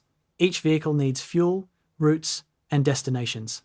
The roads are icy, visibility is terrible, and the same roads must carry traffic in both directions, units moving north to attack, supply convoys moving west away from the German advance, civilian refugees fleeing combat zones, military police establish traffic control points at every major intersection, directing traffic like they're conducting an orchestra. Convoys move bumper to bumper at 20 miles per hour, engines straining, drivers fighting fatigue. Units travel through the night without headlights, navigation by moonlight and compass, trusting that the vehicle ahead knows where it's going. Tanks are moved by rail where possible, but rail capacity is limited and many tanks must drive the entire distance, consuming fuel and wearing out tracks before they ever reach combat. The human experience of this pivot is exhausting and surreal. Soldiers in 3rd Army units bed down on December 20th, believing they're attacking Germany the next morning. They wake December 21st and receive new orders north to Belgium, new enemy positions, new mission. Nobody explains the larger strategic picture. The troops don't know about Bastogne being surrounded or the crisis in the Ardennes. They know only that plans have changed and they're moving out immediately. They board trucks in darkness, ride north for hours, arrive at assembly areas they've never seen, and are immediately briefed on attack missions against enemy positions they haven't reconnoitred. The experienced veterans understand that sudden mission changes mean something has gone badly wrong somewhere. The newer soldiers are simply confused. But confusion doesn't prevent execution. 3rd Army's divisions arrive at their attack positions on schedule, having moved 133,000 men and 25,000 vehicles 90 miles in 48 hours. It's a logistical achievement that military historians will cite for decades as an example of operational flexibility and staff competence. December 22nd, 5 a.m. 3rd Army attacks north. The assault is spearheaded by 4th Armoured Division, one of the US Army's most experienced armour formations, veterans of the breakout from Normandy and the pursuit across France. Their mission is deceptively simple: drive 40 miles north through German defensive positions and relieve Bastogne. The execution is anything but simple. The Germans know American forces are concentrating south of the Bulge and have positioned defensive forces across all major roads. These aren't the elite SS formations that led Germany's offensive. Those units are exhausted and committed in the north. These are Volksgrenadier divisions, Wehrmacht infantry, second-line troops. But they're defending, which negates many American advantages. Every village becomes a strong point. Every hill requires combat to capture. The advance that American planners hoped might achieve 15 to 20 miles per day instead manages 5 to 8 miles through bitter fighting in freezing weather. December 23rd. The battle at Martelange Bridge illustrates the kind of fighting that characterises Patton's relief operation. Martelange is a small Belgian town straddling the Sûre River. The bridge here is critical for 4th Armoured Division's advance to lose the bridge, and the entire division must detour 20 miles. American armour approaches the bridge at 9 a.m. and finds German engineers have blown it, dropping the centre spans into the river. The division engineers arrive at 10 a.m. and begin constructing a Bailey Bridge, a prefabricated steel structure that can be assembled under combat conditions. While engineers work, German artillery pounds the construction site from hills across the river. German snipers shoot at engineers exposed on the bridge framework. American artillery responds with counter-battery fire, trying to suppress German guns. American infantry crosses the river in assault boats and attacks German positions from the flank. The battle continues throughout the day, engineers working under fire, casualties mounting, the Bailey Bridge gradually extending across the river. At 8 p.m, 10 hours after construction began, the bridge is complete and tanks begin crossing. The 4th Armoured Division has advanced maybe 2 miles this entire day. But they're across the Sûre River, and Bastogne is now 25 miles north instead of 27, December 24 through 25, Christmas Eve and Christmas Day. 4th Armoured Division approaches Bastogne, now just 10 miles distant, and the fighting intensifies. German forces recognise that if the relief column reaches Bastogne, the encirclement fails and the entire southern German offensive becomes untenable. They commit reserves to blocking positions, creating defensive lines across every road and trail leading north. The Americans attacked with combined arms, tanks supported by infantry, artillery suppressing German positions, engineers clearing minefields, everyone advancing under constant fire. December 24th. 4th Armoured captures Warnack after house-to-house fighting that leaves the village burning. December 25th. They attack Assenois, 4 miles from Bastogne, in an assault that becomes legendary. Lieutenant Colonel Creighton Abrams, later Army Chief of Staff, tank commander, now leads a column of Sherman tanks directly through German positions at maximum speed. Tanks firing on the move, infantry riding on the tank decks, everyone shooting at everything. It's less military operation than controlled charge. German soldiers, shocked by the audacity, break and run. By mid-afternoon on December 25th, Abrams' tanks are through German lines. Bastogne is 3 miles away. December 26th, 4:45 p.m. The lead tanks of 4th Armoured Division, part of Abrams' column, roll into Bastogne's defensive perimeter. The defenders, who've been holding for 6 days, watch with exhausted disbelief as American armour appears from the south. One witness describes the moment. "We heard engines, American engines, thought we might be hallucinating from exhaustion. Then we saw the white star on the lead tank, and we knew the siege was over." The meeting between Abrams and the 101st Airborne is anticlimactic. Abrams climbs out of his tank, meets the 1st Airborne officer, and says something like, "Gee, I'm mighty glad to see you." The officer responds, "We're mighty glad to see you. That's it." No dramatic speeches, no ceremony, just exhausted soldiers acknowledging mutual survival. The corridor Abrams opened is narrow, maybe 1,000 yards wide, under fire from German artillery. But it's open. Supplies can reach Bastogne. Wounded can be evacuated. The encirclement is broken. The cost of Patton's relief operation reveals that breaking the siege wasn't a triumphal parade. Third Army suffered more than 15,000 casualties between December 22nd and December 26th, 4 days of constant combat, attacking in winter conditions against determined German resistance. 4th Armoured Division, which began the offensive with 200 tanks, finished with fewer than 80 operational losses to German fire, mechanical breakdowns, vehicles bogged in mud or disabled by mines. The infantry divisions attacking alongside armour took similarly heavy casualties. Villages like Bougainville, Martelange and Assenois were destroyed in the fighting, civilian populations huddling in cellars while American and German forces fought over their homes. The relief was militarily successful but tactically brutal.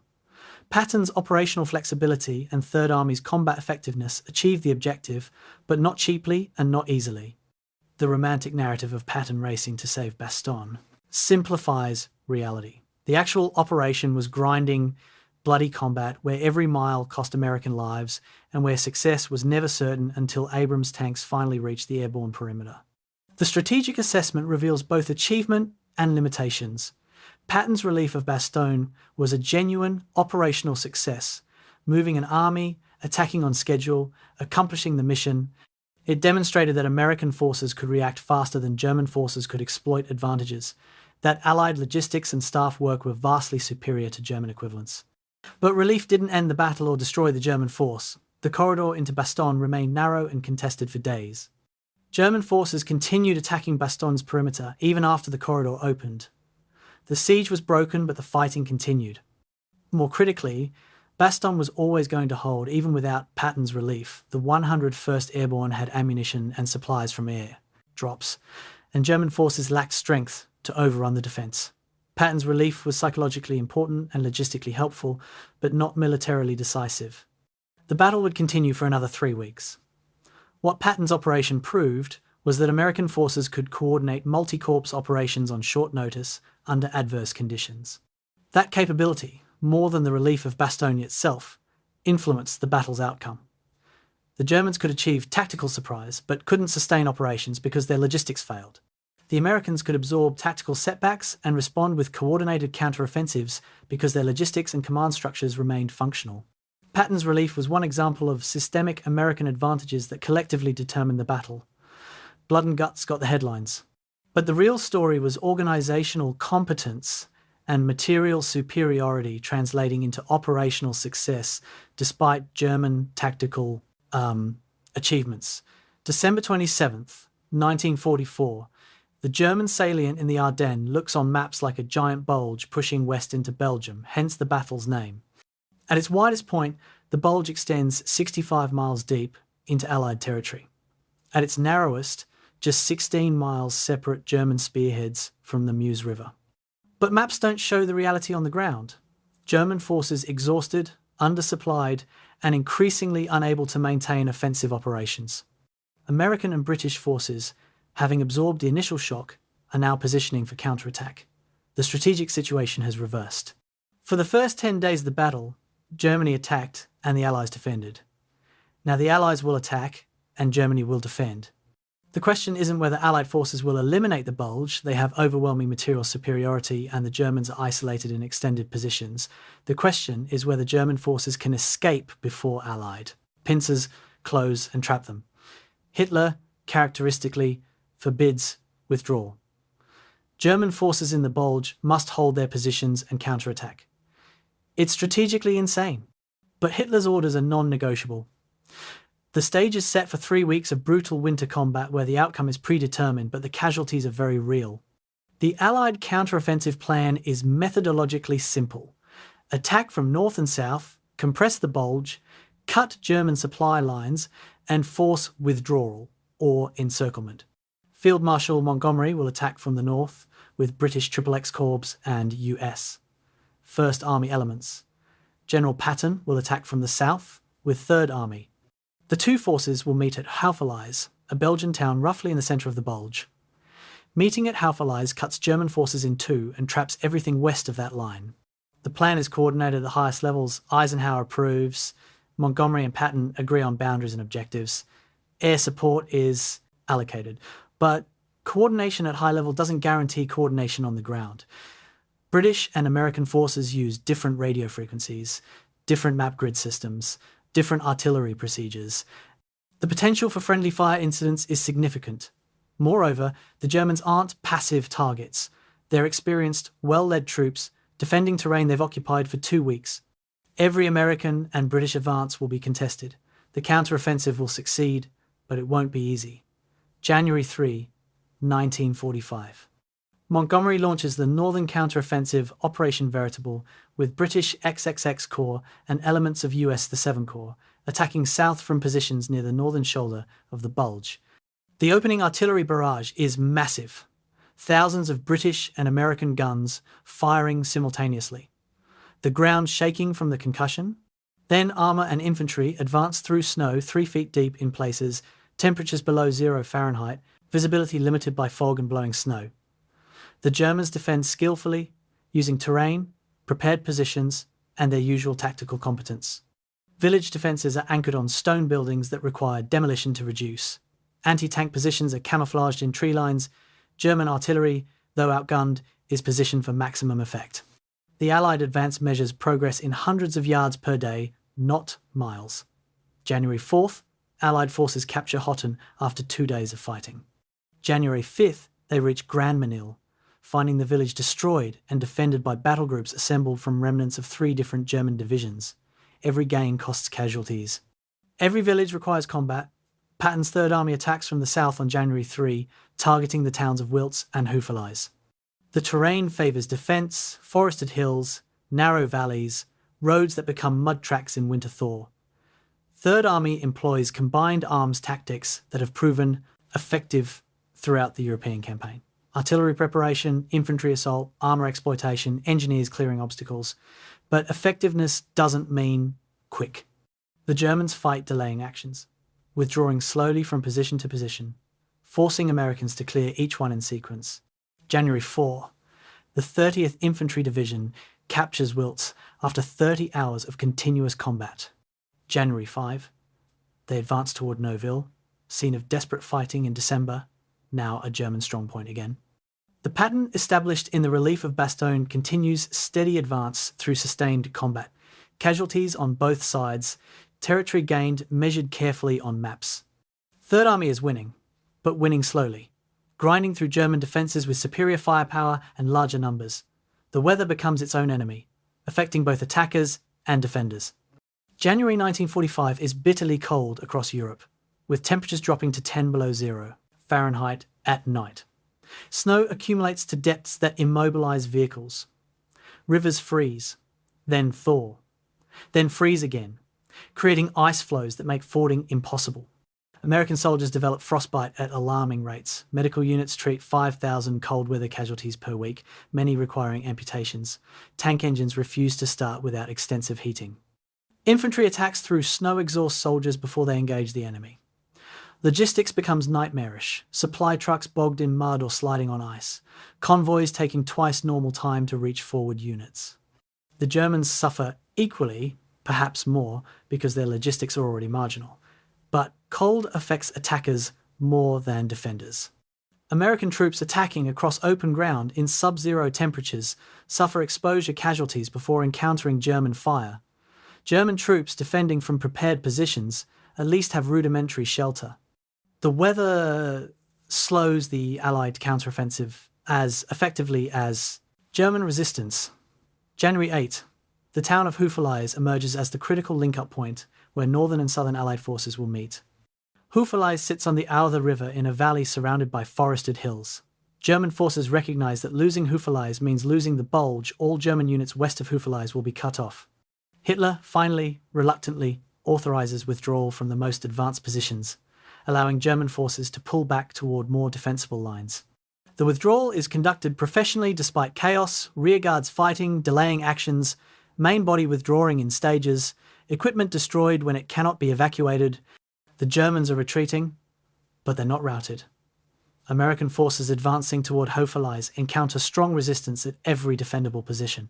The Germans aren't trying to hold ground permanently. They're buying time for the withdrawal, trading space for hours that allow more of their forces to escape. Encirclement. January 13. German intelligence realizes that their worst nightmare is materializing. American First Army from the north and Third Army from the south are within 5 miles of each other, closing on Houffalize. Any German units west of this link-up will be trapped. The withdrawal order becomes urgent. Get out now or not at all. German units begin abandoning positions in near panic, moving east as fast as winter roads allow. American forces recognize what's happening and increase pressure, trying to cut off the retreat. January 14th and 15th see some of the most chaotic fighting of the entire battle. German forces trying to retreat through American attacks. American forces trying to cut off Germans while avoiding friendly fire from Allied forces approaching from opposite direction. Artillery from both sides targets the same road junctions. Infantry from 1st and 3rd Armies advance toward each other with insufficient coordination. Several friendly fire incidents occur, including American artillery hitting American positions and infantry units engaging each other before recognizing Allied identification markers. January 16, 1945, patrols from US, 1st Army and 3rd Army meet in Houffalize. The link-up is anticlimactic. Soldiers from the north shake hands with soldiers from the south, confirm they're on the same side, report back that the link-up is complete. The German escape corridor is cut. Any German forces west of Houffalize are now trapped, but most German forces have already withdrawn. Allied commanders hope to encircle and destroy most of the German army in the Bulge. Reality delivers a more modest success. German forces withdraw in reasonable order, leaving behind destroyed equipment and rear guards, but escaping with most personnel intact. Allied forces capture approximately 23,000 German soldiers, significant, but nowhere near the mass encirclement planners envisioned. The Germans have lost the Bulge, but avoided complete destruction. Hitler's refusal to authorize timely withdrawal cost Germany thousands of soldiers and enormous equipment losses. But the late authorization of withdrawal, despite being too late for optimal results, was early enough to prevent total catastrophe. January 17 through 25. Allied forces compress the Bulge systematically, pushing German forces back toward the original borders. The fighting is attritional and exhausting. Villages change hands multiple times. Supply lines extend as Allied forces advance, while German supply lines shorten, partially compensating for Allied material superiority. Neither side wants this battle. The Allies want the Germans to retreat so they can return to offensive operations toward Germany. The Germans want to retreat to defensible positions and end the losses. But Hitler's orders require continued resistance, and Allied doctrine requires eliminating the salient completely before resuming eastward offensives. So the fighting continues, grinding, exhausting combat through winter conditions that make every action twice as difficult as it should be. January 25, 1945. The Battle of the Bulge officially ends. The front line has been restored to roughly its December 15th position. The Bulge has been eliminated. German forces have withdrawn to their starting positions. The strategic situation is unchanged, except that Germany has lost combat power it cannot replace. The statistics are brutal on both sides. American casualties: approximately 19,000 killed, 47,000 wounded, 23,000 missing or captured, 89,000 total casualties. British casualties, approximately 200 killed, 1,400 wounded. Estimates vary, but approximately 12,000 to 17,000 killed, 38,000 to 40,000 wounded, 30,000 captured at least. 80,000 total casualties. Both sides have lost hundreds of tanks, thousands of vehicles, enormous quantities of supplies.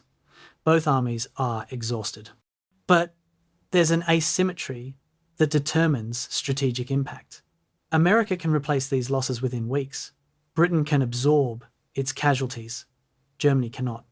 These are the last reserves of the Wehrmacht, the final accumulation of trained soldiers and modern equipment. Spent in the Ardennes, they cannot be regenerated. Germany has delayed Allied offensives by 6 weeks. The cost is accelerating Germany's collapse. The assessment of why it took 41 days to eliminate a salient that was clearly doomed by January 1st reveals several factors. First, terrain and weather. Winter combat in the Ardennes is difficult for attackers regardless of overall strategic advantage. Second, German defensive competence. Wehrmacht forces, even in retreat, fight skillfully using terrain and established defensive doctrine. Third, Allied caution. After being surprised in December, Allied commanders are unwilling to advance recklessly. Fourth, logistics. Moving supplies through winter conditions over damaged infrastructure to advancing units is slow, even for the Allies' superior logistics system. Fifth, casualties. Every advance costs lives, and commanders are increasingly conscious of the human cost of operations. The combination creates a slow, methodical advance where Allied superiority guarantees success but doesn't accelerate the timeline significantly. Military operations occur in friction weather, exhaustion, fear, confusion. The simple difficulty of coordinating thousands of people to accomplish complex tasks under adverse conditions. The friction in January 1945 is extreme. That the Allies succeed despite friction is testament to their material and organisational superiority. That success takes 41 days is testament to how difficult military operations are, even when you're winning. March 1945, 2 months after the Battle of the Bulge ends. Historians haven't yet started debating the battle. The war is still happening. Allied forces are crossing the Rhine River. Berlin is under siege. But already questions are forming in the minds of officers who fought in the Ardennes, questions that will consume military analysis for decades. What if the weather had stayed bad for 14 days instead of 7? What if Germany had captured Bastogne on December 20th? What if American forces at Schnee-Eifel had withdrawn instead of being surrounded? What if Hitler had pursued General Feldmarschall Model's small solution instead of the Antwerp or nothing strategy? These aren't idle speculation. They're attempts to understand whether Germany ever had a realistic chance of success, whether the Allies got lucky, whether different decisions would have produced different outcomes. The answers reveal something important about the nature of warfare in 1944. Tactics matter, but logistics and material superiority ultimately determine outcomes in modern industrial conflict. Scenario 1. Extended bad weather. Suppose the fog and low clouds that grounded Allied air forces from December 16th through 22nd had persisted until December 30th, 14 days instead of 7. German armour could have advanced without air attack for an additional week. Supply convoys could have moved without being destroyed from above. Would this have changed the outcome? The analysis is complex. Extended bad weather helps German offence but also prevents German resupply by air, which was theoretically planned but never executed. American artillery remains effective regardless of weather, and artillery caused more German casualties than air power.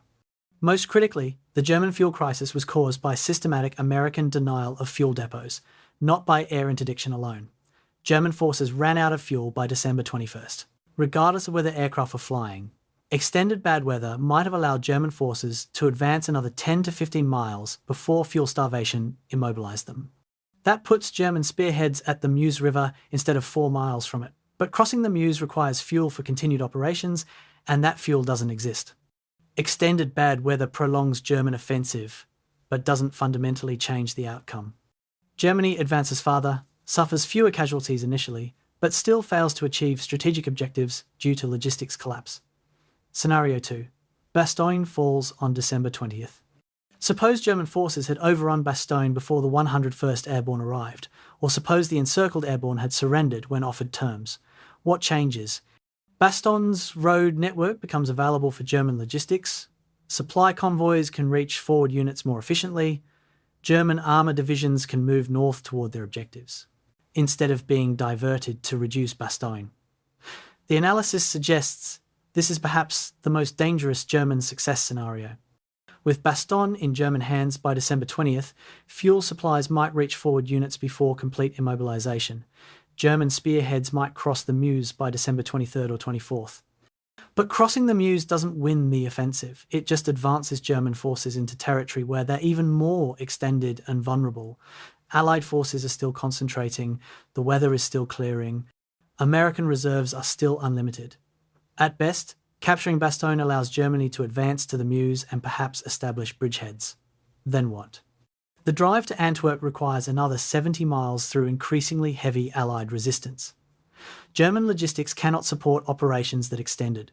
Capturing Bastogne accelerates German advance and creates a more dangerous crisis, but doesn't provide strategic success. Germany reaches the Meuse, then stalls, for the same reasons: fuel, supplies, Allied counter-concentration. Scenario 3. Schnee-Eifel withdrawal. Suppose the 2 regiments of the 106th Division on the Schnee-Eifel had received authorization to withdraw on December 17th instead of being ordered to hold position and eventually surrendering on December 19th. 6,000 additional American troops escape to fight another day. Does this change the battle? The immediate impact is that German forces in the centre sector face slightly more organised resistance, maybe an additional day of delay capturing Streetvith, maybe better defensive positions, but the strategic impact is minimal. Germany's offensive wasn't stopped by specific tactical defeats. It was stopped by cumulative delays and logistics failures across the entire front. Saving the Schnee-Eifel regiments improves American force availability but doesn't change German planning failures. Schnee-Eifel. Withdrawal is better for the Americans who avoid captivity, marginally better for American defensive strength, but doesn't significantly alter the battle's course. Germany still advances roughly the same distance, still runs out of fuel at roughly the same time, still fails to reach Antwerp. Scenario 4 models small solution. This is perhaps the most interesting counterfactual because it represents the alternative plan German generals actually proposed. Instead of driving for Antwerp, General de Panzertruppe, Hasso von Manteuffel, and General Feldmarschall Walter Model suggested a limited offensive. Break through the Ardennes, advance 30 to 40 miles, encircle 4 or 5 American divisions, destroy them, then establish defensive positions on more favourable terrain. The objective is tactical victory and forcing Allied pause in their offensives, not strategic breakthrough to Antwerp. The analysis suggests this plan was actually achievable. Germany had sufficient fuel for a 30-mile advance.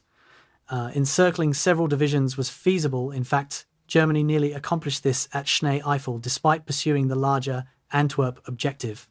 The small solution requires fewer resources, has more realistic objectives, and plays to German strengths in mobile defence. If executed, it might have destroyed 20 to 30,000 American soldiers, forced a 2-month Allied pause while lines were restored, and prolonged the war into summer 1945. The small solution was Germany's best realistic option. It wouldn't have changed the war's outcome. Germany was still losing, still facing overwhelming Allied superiority. But it might have traded space for time, inflicted significant American casualties, and demonstrated continued German capability to conduct offensive operations, potentially affecting Allied war termination negotiations. The fundamental question underlying all counterfactuals: was Antwerp ever achievable? The answer requires examining the full operational requirements. Distance from German jumping-off positions to Antwerp, 125 miles. German fuel stocks, sufficient for approximately 60 miles of operations. Fuel capture requirements, 4 million gallons minimum, from depots that Americans systematically destroyed. Timeline. Hitler's plan allowed 7 days to reach Antwerp. Actual German advance achieved 60 miles in 10 days before stalling. Allied response time. Major reinforcements arrived within 72 hours, full counter-concentration within 1 week. Allied air power, 5,000 aircraft available once weather cleared. German air power, fewer than 800 operational aircraft total. The mathematics are overwhelming. Even if everything had gone perfectly for Germany, weather bad for 14 days, Bastogne captured immediately. All American defensive failures. Maximum fuel capture, the advance toward Antwerp, would have stalled somewhere around the Meuse River, due to fuel exhaustion and Allied counter-concentration. Antwerp was never realistically achievable. Hitler's plan required miracles. American collapse that didn't happen, fuel capture that couldn't happen, Allied paralysis that wasn't possible given their institutional advantages.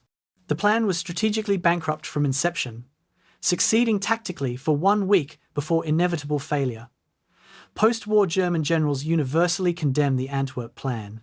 Von Rundstedt, overall commander in the West, the operation was called Watch on the Rhine, but it should have been called Stupidity on the Rhine. Model, Army Group B commander, shortly before his suicide in April 1945. We gambled everything and lost everything. Manteuffel, 5th Panzer Army commander. We did our best with insufficient means to achieve impossible objectives. Even Joachim Paper, whose Kampfgruppe achieved the deepest penetration, later states, "We knew by December 20th that the Fine No offensive had failed. Everything after that was just dying slowly." The consensus among German commanders is that the offensive was brilliantly executed at tactical level but strategically delusional. They achieved surprise, created a massive salient advanced farther than Allied commanders thought possible, and accomplished nothing except accelerating their own defeat by consuming irreplaceable resources in an operation that couldn't succeed. The Allied perspective reveals different what-ifs. What if intelligence had detected the German build-up? What if Streetfifth had fallen on December 17th as Germans planned? What if the Meuse bridges had been captured? The answers suggest Allied victory was never seriously threatened, though the path to victory might have varied. Better intelligence would have prevented tactical surprise, but wouldn't have fundamentally altered German logistics problems.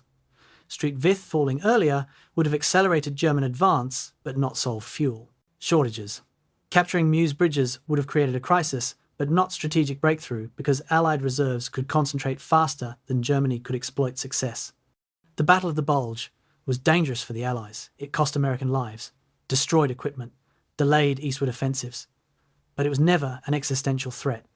Germany lacked the material resources to achieve strategic success regardless of tactical performance. The ultimate counterfactual. What if the Battle of the Bulge had never happened? What if Germany had conserved the 400,000 troops, 1,000 tanks, and immense supplies consumed in the Ardennes, and instead used them to defend the Rhine River and delay Allied advance into Germany? The historical consensus is that this would have prolonged the war by several months. The forces destroyed in the Ardennes could have contested Rhine crossings in March 1945, forcing costly Allied assaults. German defences could have been deeper, more organised, more effective. The final collapse might have occurred in summer 1945 instead of spring. More soldiers would have died American, British, German, Soviet. More civilians would have suffered. The Holocaust would have continued longer. The Battle of the Bulge, paradoxically, shortened the war by destroying German reserves that might have prolonged resistance. Hitler's gamble failed operationally but succeeded strategically for the Allies. It convinced Hitler that bold offensive action could still change outcomes, leading him to commit resources offensively that would have been more effective defensively. The Bulge was Germany's last major offensive of the war. After January 1945, Wehrmacht forces were capable only of defence, and increasingly ineffective defence as material losses accumulated.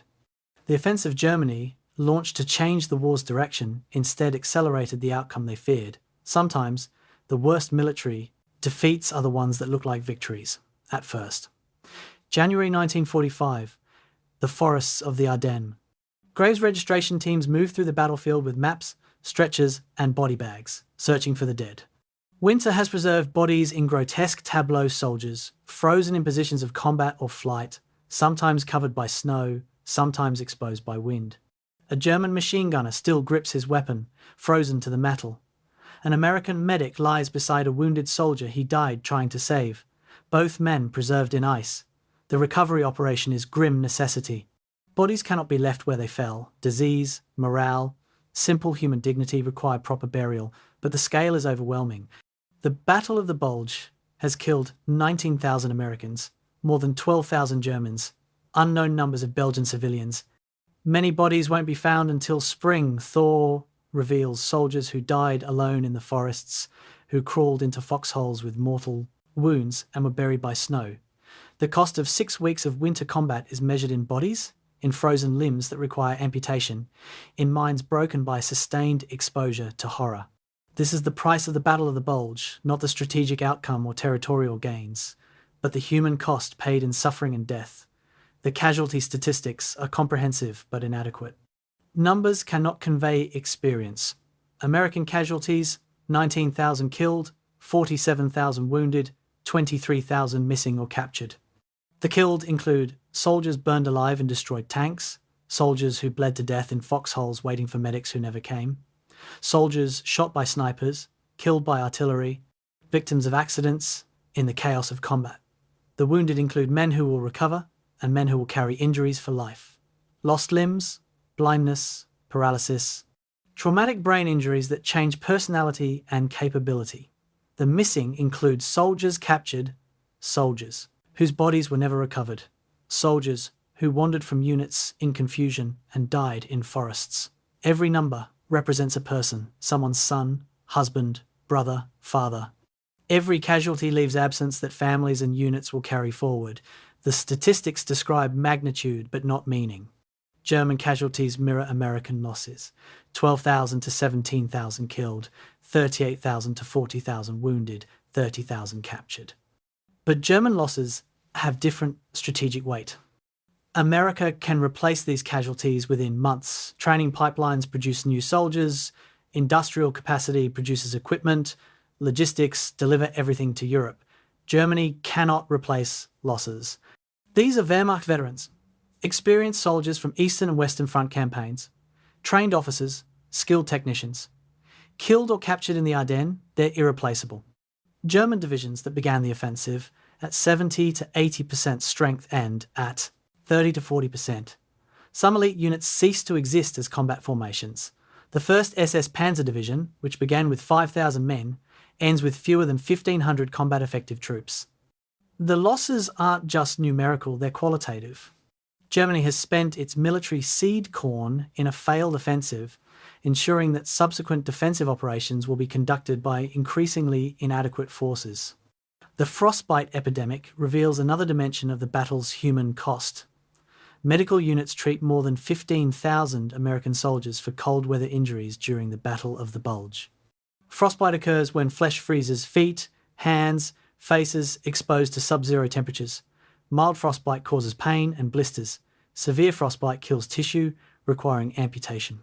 Soldiers fight in temperatures that drop below 0 Fahrenheit at night, sometimes for days without relief, wearing uniforms designed for temperate climates. Their feet freeze in boots that aren't insulated. Their hands freeze on metal weapons. By the time they're evacuated to medical facilities, the damage is done. Field hospitals perform hundreds of amputations: toes, fingers, feet, hands, soldiers who survive combat but lose parts of themselves to cold. The German forces suffer similarly. Cold doesn't discriminate by nationality. The winter of 1944 to 1945 is exceptionally severe across Europe, and soldiers on both sides pay the price in frozen flesh. The psychological casualties are harder to quantify but equally real. The U.S. Army in 1944 calls it battle fatigue or combat exhaustion, soldiers who break psychologically under sustained stress. Modern terminology would call it post-traumatic stress disorder, combat stress reaction, acute stress disorder. Whatever the name, the symptoms are consistent: inability to function, uncontrollable shaking, crying, catatonia, dissociation from reality. Some soldiers recover after rest. Others never fully recover, carrying psychological scars for decades. The Battle of the Bulge produces battle fatigue casualties at rates exceeding previous campaigns. Units in sustained combat without relief for 10 to 15 days show psychiatric casualty rates of 10 to 20%. The combination of factors, surprise attack, winter conditions, German atrocities like Normandy, sustained artillery fire, sleep deprivation, inadequate food creates psychological pressure that exceeds many soldiers' capacity to cope. Medical evacuation records show thousands of soldiers evacuated for psychiatric reasons, some of whom return to duty, many of whom don't. The Normandy massacre's aftermath poisons the battle's moral dimension. 84 Americans executed by SS troops on December 17th. The news spreads through American units within hours, carried by survivors, amplified by rage. The effect on American combat behaviour is immediate and lasting. German soldiers attempting to surrender are sometimes shot. Wounded Germans are sometimes executed. The attitude becomes visceral. SS troops marked for death, no mercy, no exceptions. This shift represents moral corruption born of justified outrage. Normandy was a war crime, but responding to war crimes with additional war crimes creates a cycle of atrocity. Not all American units behave this way. Many commanders enforce discipline and proper treatment of prisoners. But enough incidents occur that German soldiers, especially SS, understand that surrender carries significant risk. The Battle of the Bulge sees higher rates of fight-to-the-death last stands by German units than previous Western Front battles, partially because German troops fear they won't survive surrender. The mutual brutality escalates, creating a feedback loop where both sides behave worse because they expect the other side to behave badly. Belgian civilian casualties are often forgotten in English-language histories that focus on military operations, but Belgian citizens bore significant costs from the battle. Approximately 3,000 Belgian civilians were killed, caught in crossfire, killed by artillery, executed by German forces in reprisal operations, victims of aerial bombing, dying from exposure after fleeing their homes. Hundreds of Belgian villages were damaged or destroyed. The town of Houffalize was 90% destroyed. Bastogne required major rebuilding. Smaller villages ceased to exist. Populations scattered. Buildings reduced to rubble. The civilian infrastructure, schools, hospitals, churches, was destroyed across the combat zone. Belgian citizens who survived faced famine conditions in winter, 1944 to 1945. Food supplies were disrupted. Livestock was killed or requisitioned by military forces. The cold that affected soldiers killed civilians who lacked shelter. Belgium had already suffered 4 years of German occupation, exploitation, and repression. The Battle of the Bulge added additional suffering, liberation postponed, infrastructure destroyed, civilians killed by armies of liberation or occupation depending on which side prevailed locally. The recovery of bodies continues through spring 1945. As snow melts, graves registration teams find soldiers who died in December and weren't discovered until March or April. Sometimes they're identified by dog tags, sometimes by personal effects, sometimes they're too decomposed for identification and are buried as unknown. The American military maintains records attempting to account for every soldier. Families receive telegrams, killed in action, missing in action, remains recovered. But many families receive nothing definitive, son missing, presumed dead, remains never found. The same happens in Germany, though German record keeping has collapsed by 1945. Families wait for soldiers who will never return, uncertain whether they're dead, captured, missing. The uncertainty is its own torture, hope, and grief, coexisting in limbo that sometimes lasts decades. The long-term impact on veterans shapes the remainder of their lives. Soldiers who fought in the Bulge carry memories they often can't articulate: the sight of frozen corpses, the sound of artillery, the smell of burning vehicles, the constant cold, the fear. Some adapt, processing the trauma and building functional lives. Others struggle with nightmares, flashbacks, anxiety, depression, relationship difficulties, substance abuse, the full catalogue of post-traumatic responses. Support systems in 1945 are minimal. The Veterans Administration exists but is overwhelmed. Psychological care is rudimentary by modern standards. Many veterans never receive treatment for trauma, suffering in silence through decades of civilian life. The cost of the Battle of the Bulge for these men isn't measured in December 1944.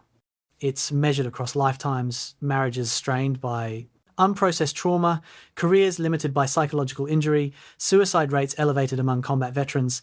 The battle ends in January 1945. The price continues being paid for 50 years. The ultimate accounting asks whether the cost was justified.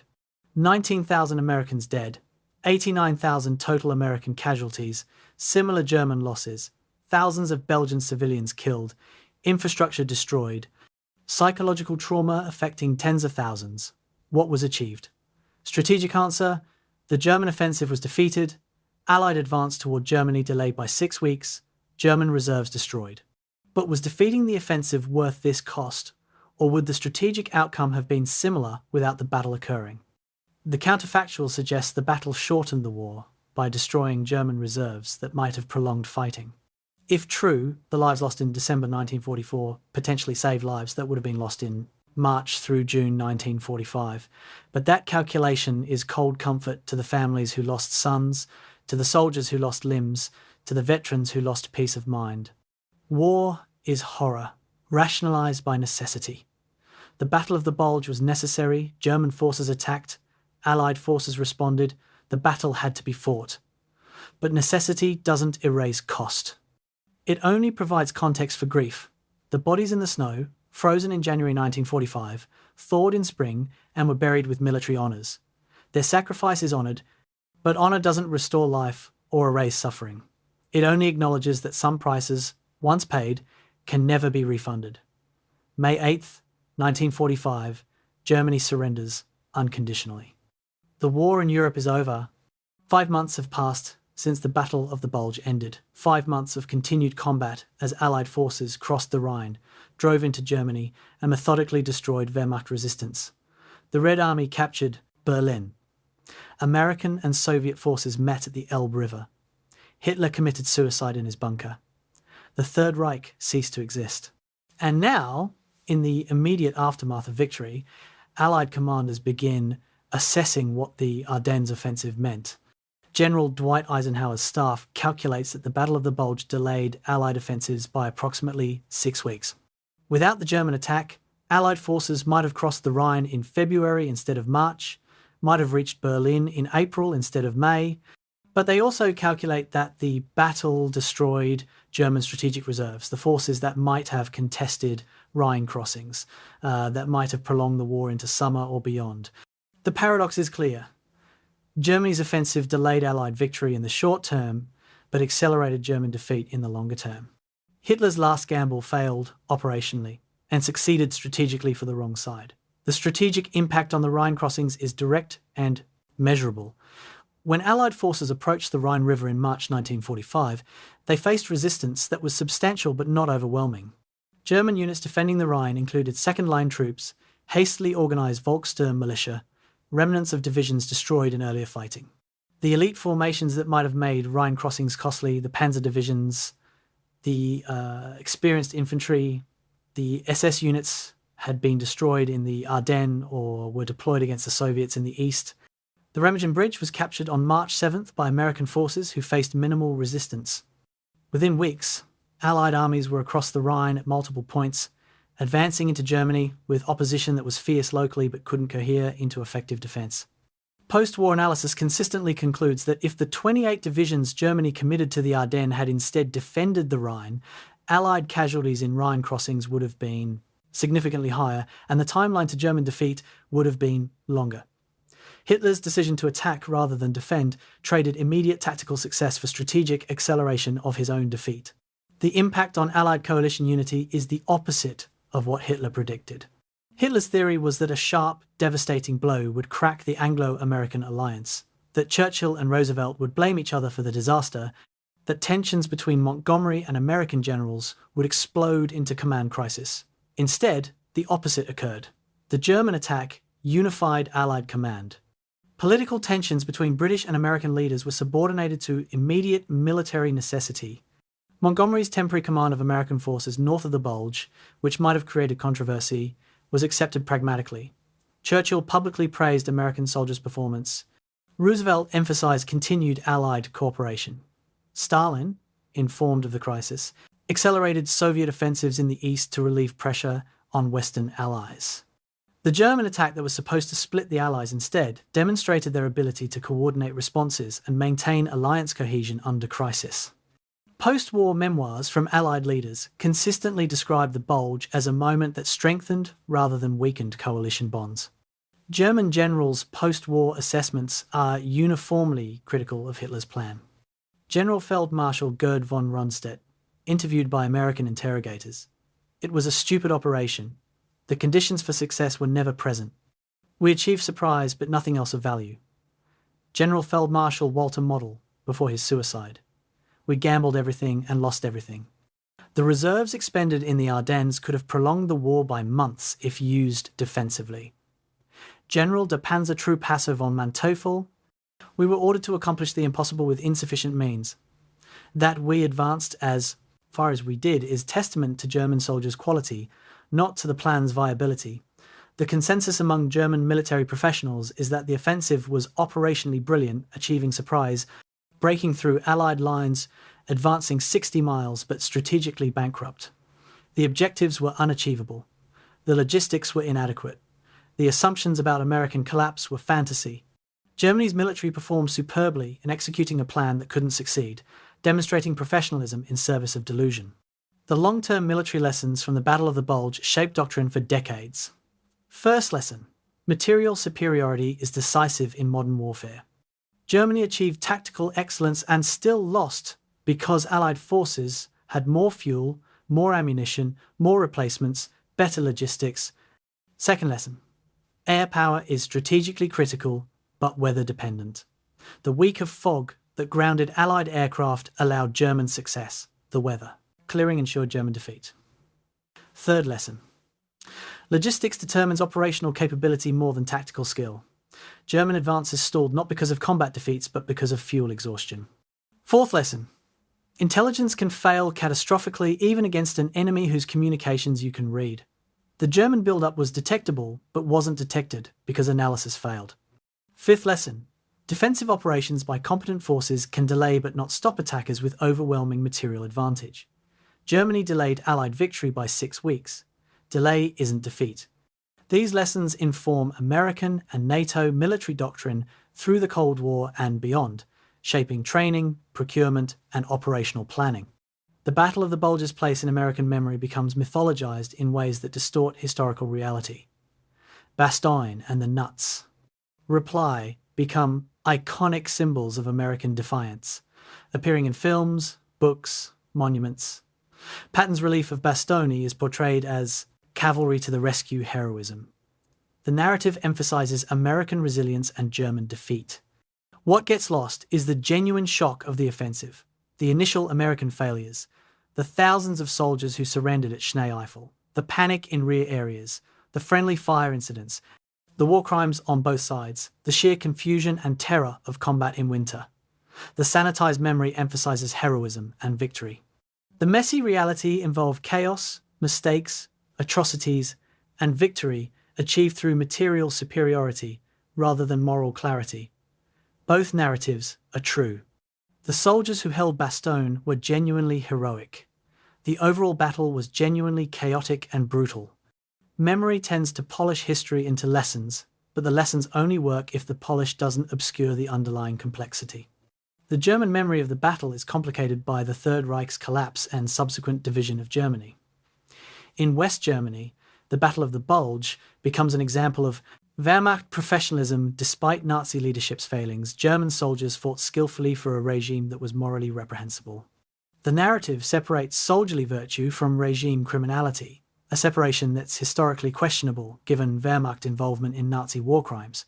In East Germany, the battle barely registers in official histories that emphasize Soviet contributions to defeating fascism.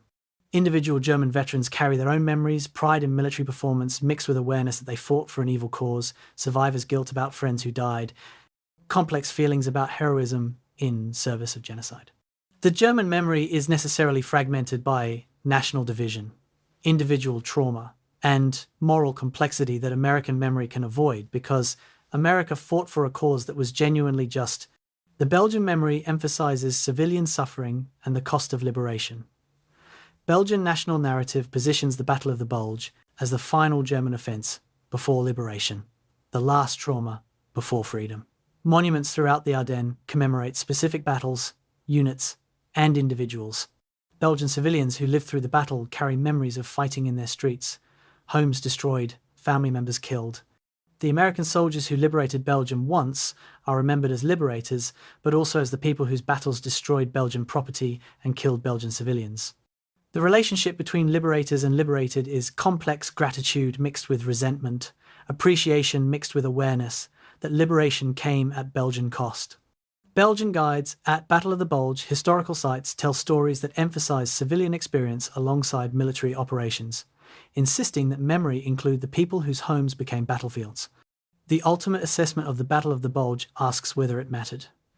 Tactically, yes, it killed thousands, destroyed equipment, and forced 6 weeks of desperate combat.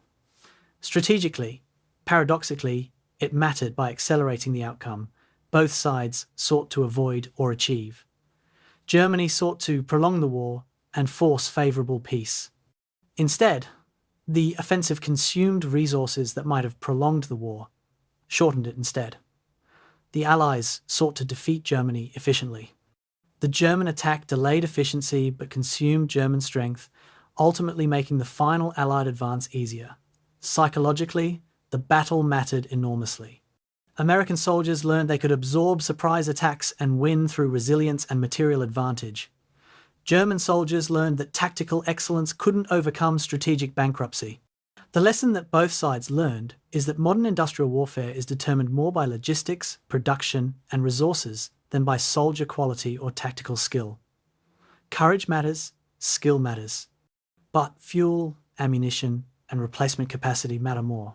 The final verdict, 75 years after the battle, is that the Battle of the Bulge was Germany's last demonstration of offensive capability and first clear proof that capability couldn't change outcomes. The Wehrmacht could still attack, surprise, advance, and fight skillfully, but they couldn't sustain operations, couldn't overcome material disadvantage, couldn't achieve strategic objectives regardless of tactical performance. The battle proved that the war's outcome had been determined months earlier, probably by summer 1944 when Allied logistics stabilised after Normandy breakout. Everything after that point was playing out an inevitable conclusion at varying speeds. Germany could delay, they couldn't win. The Battle of the Bulge was Hitler's attempt to disprove this reality through will and audacity. The attempt failed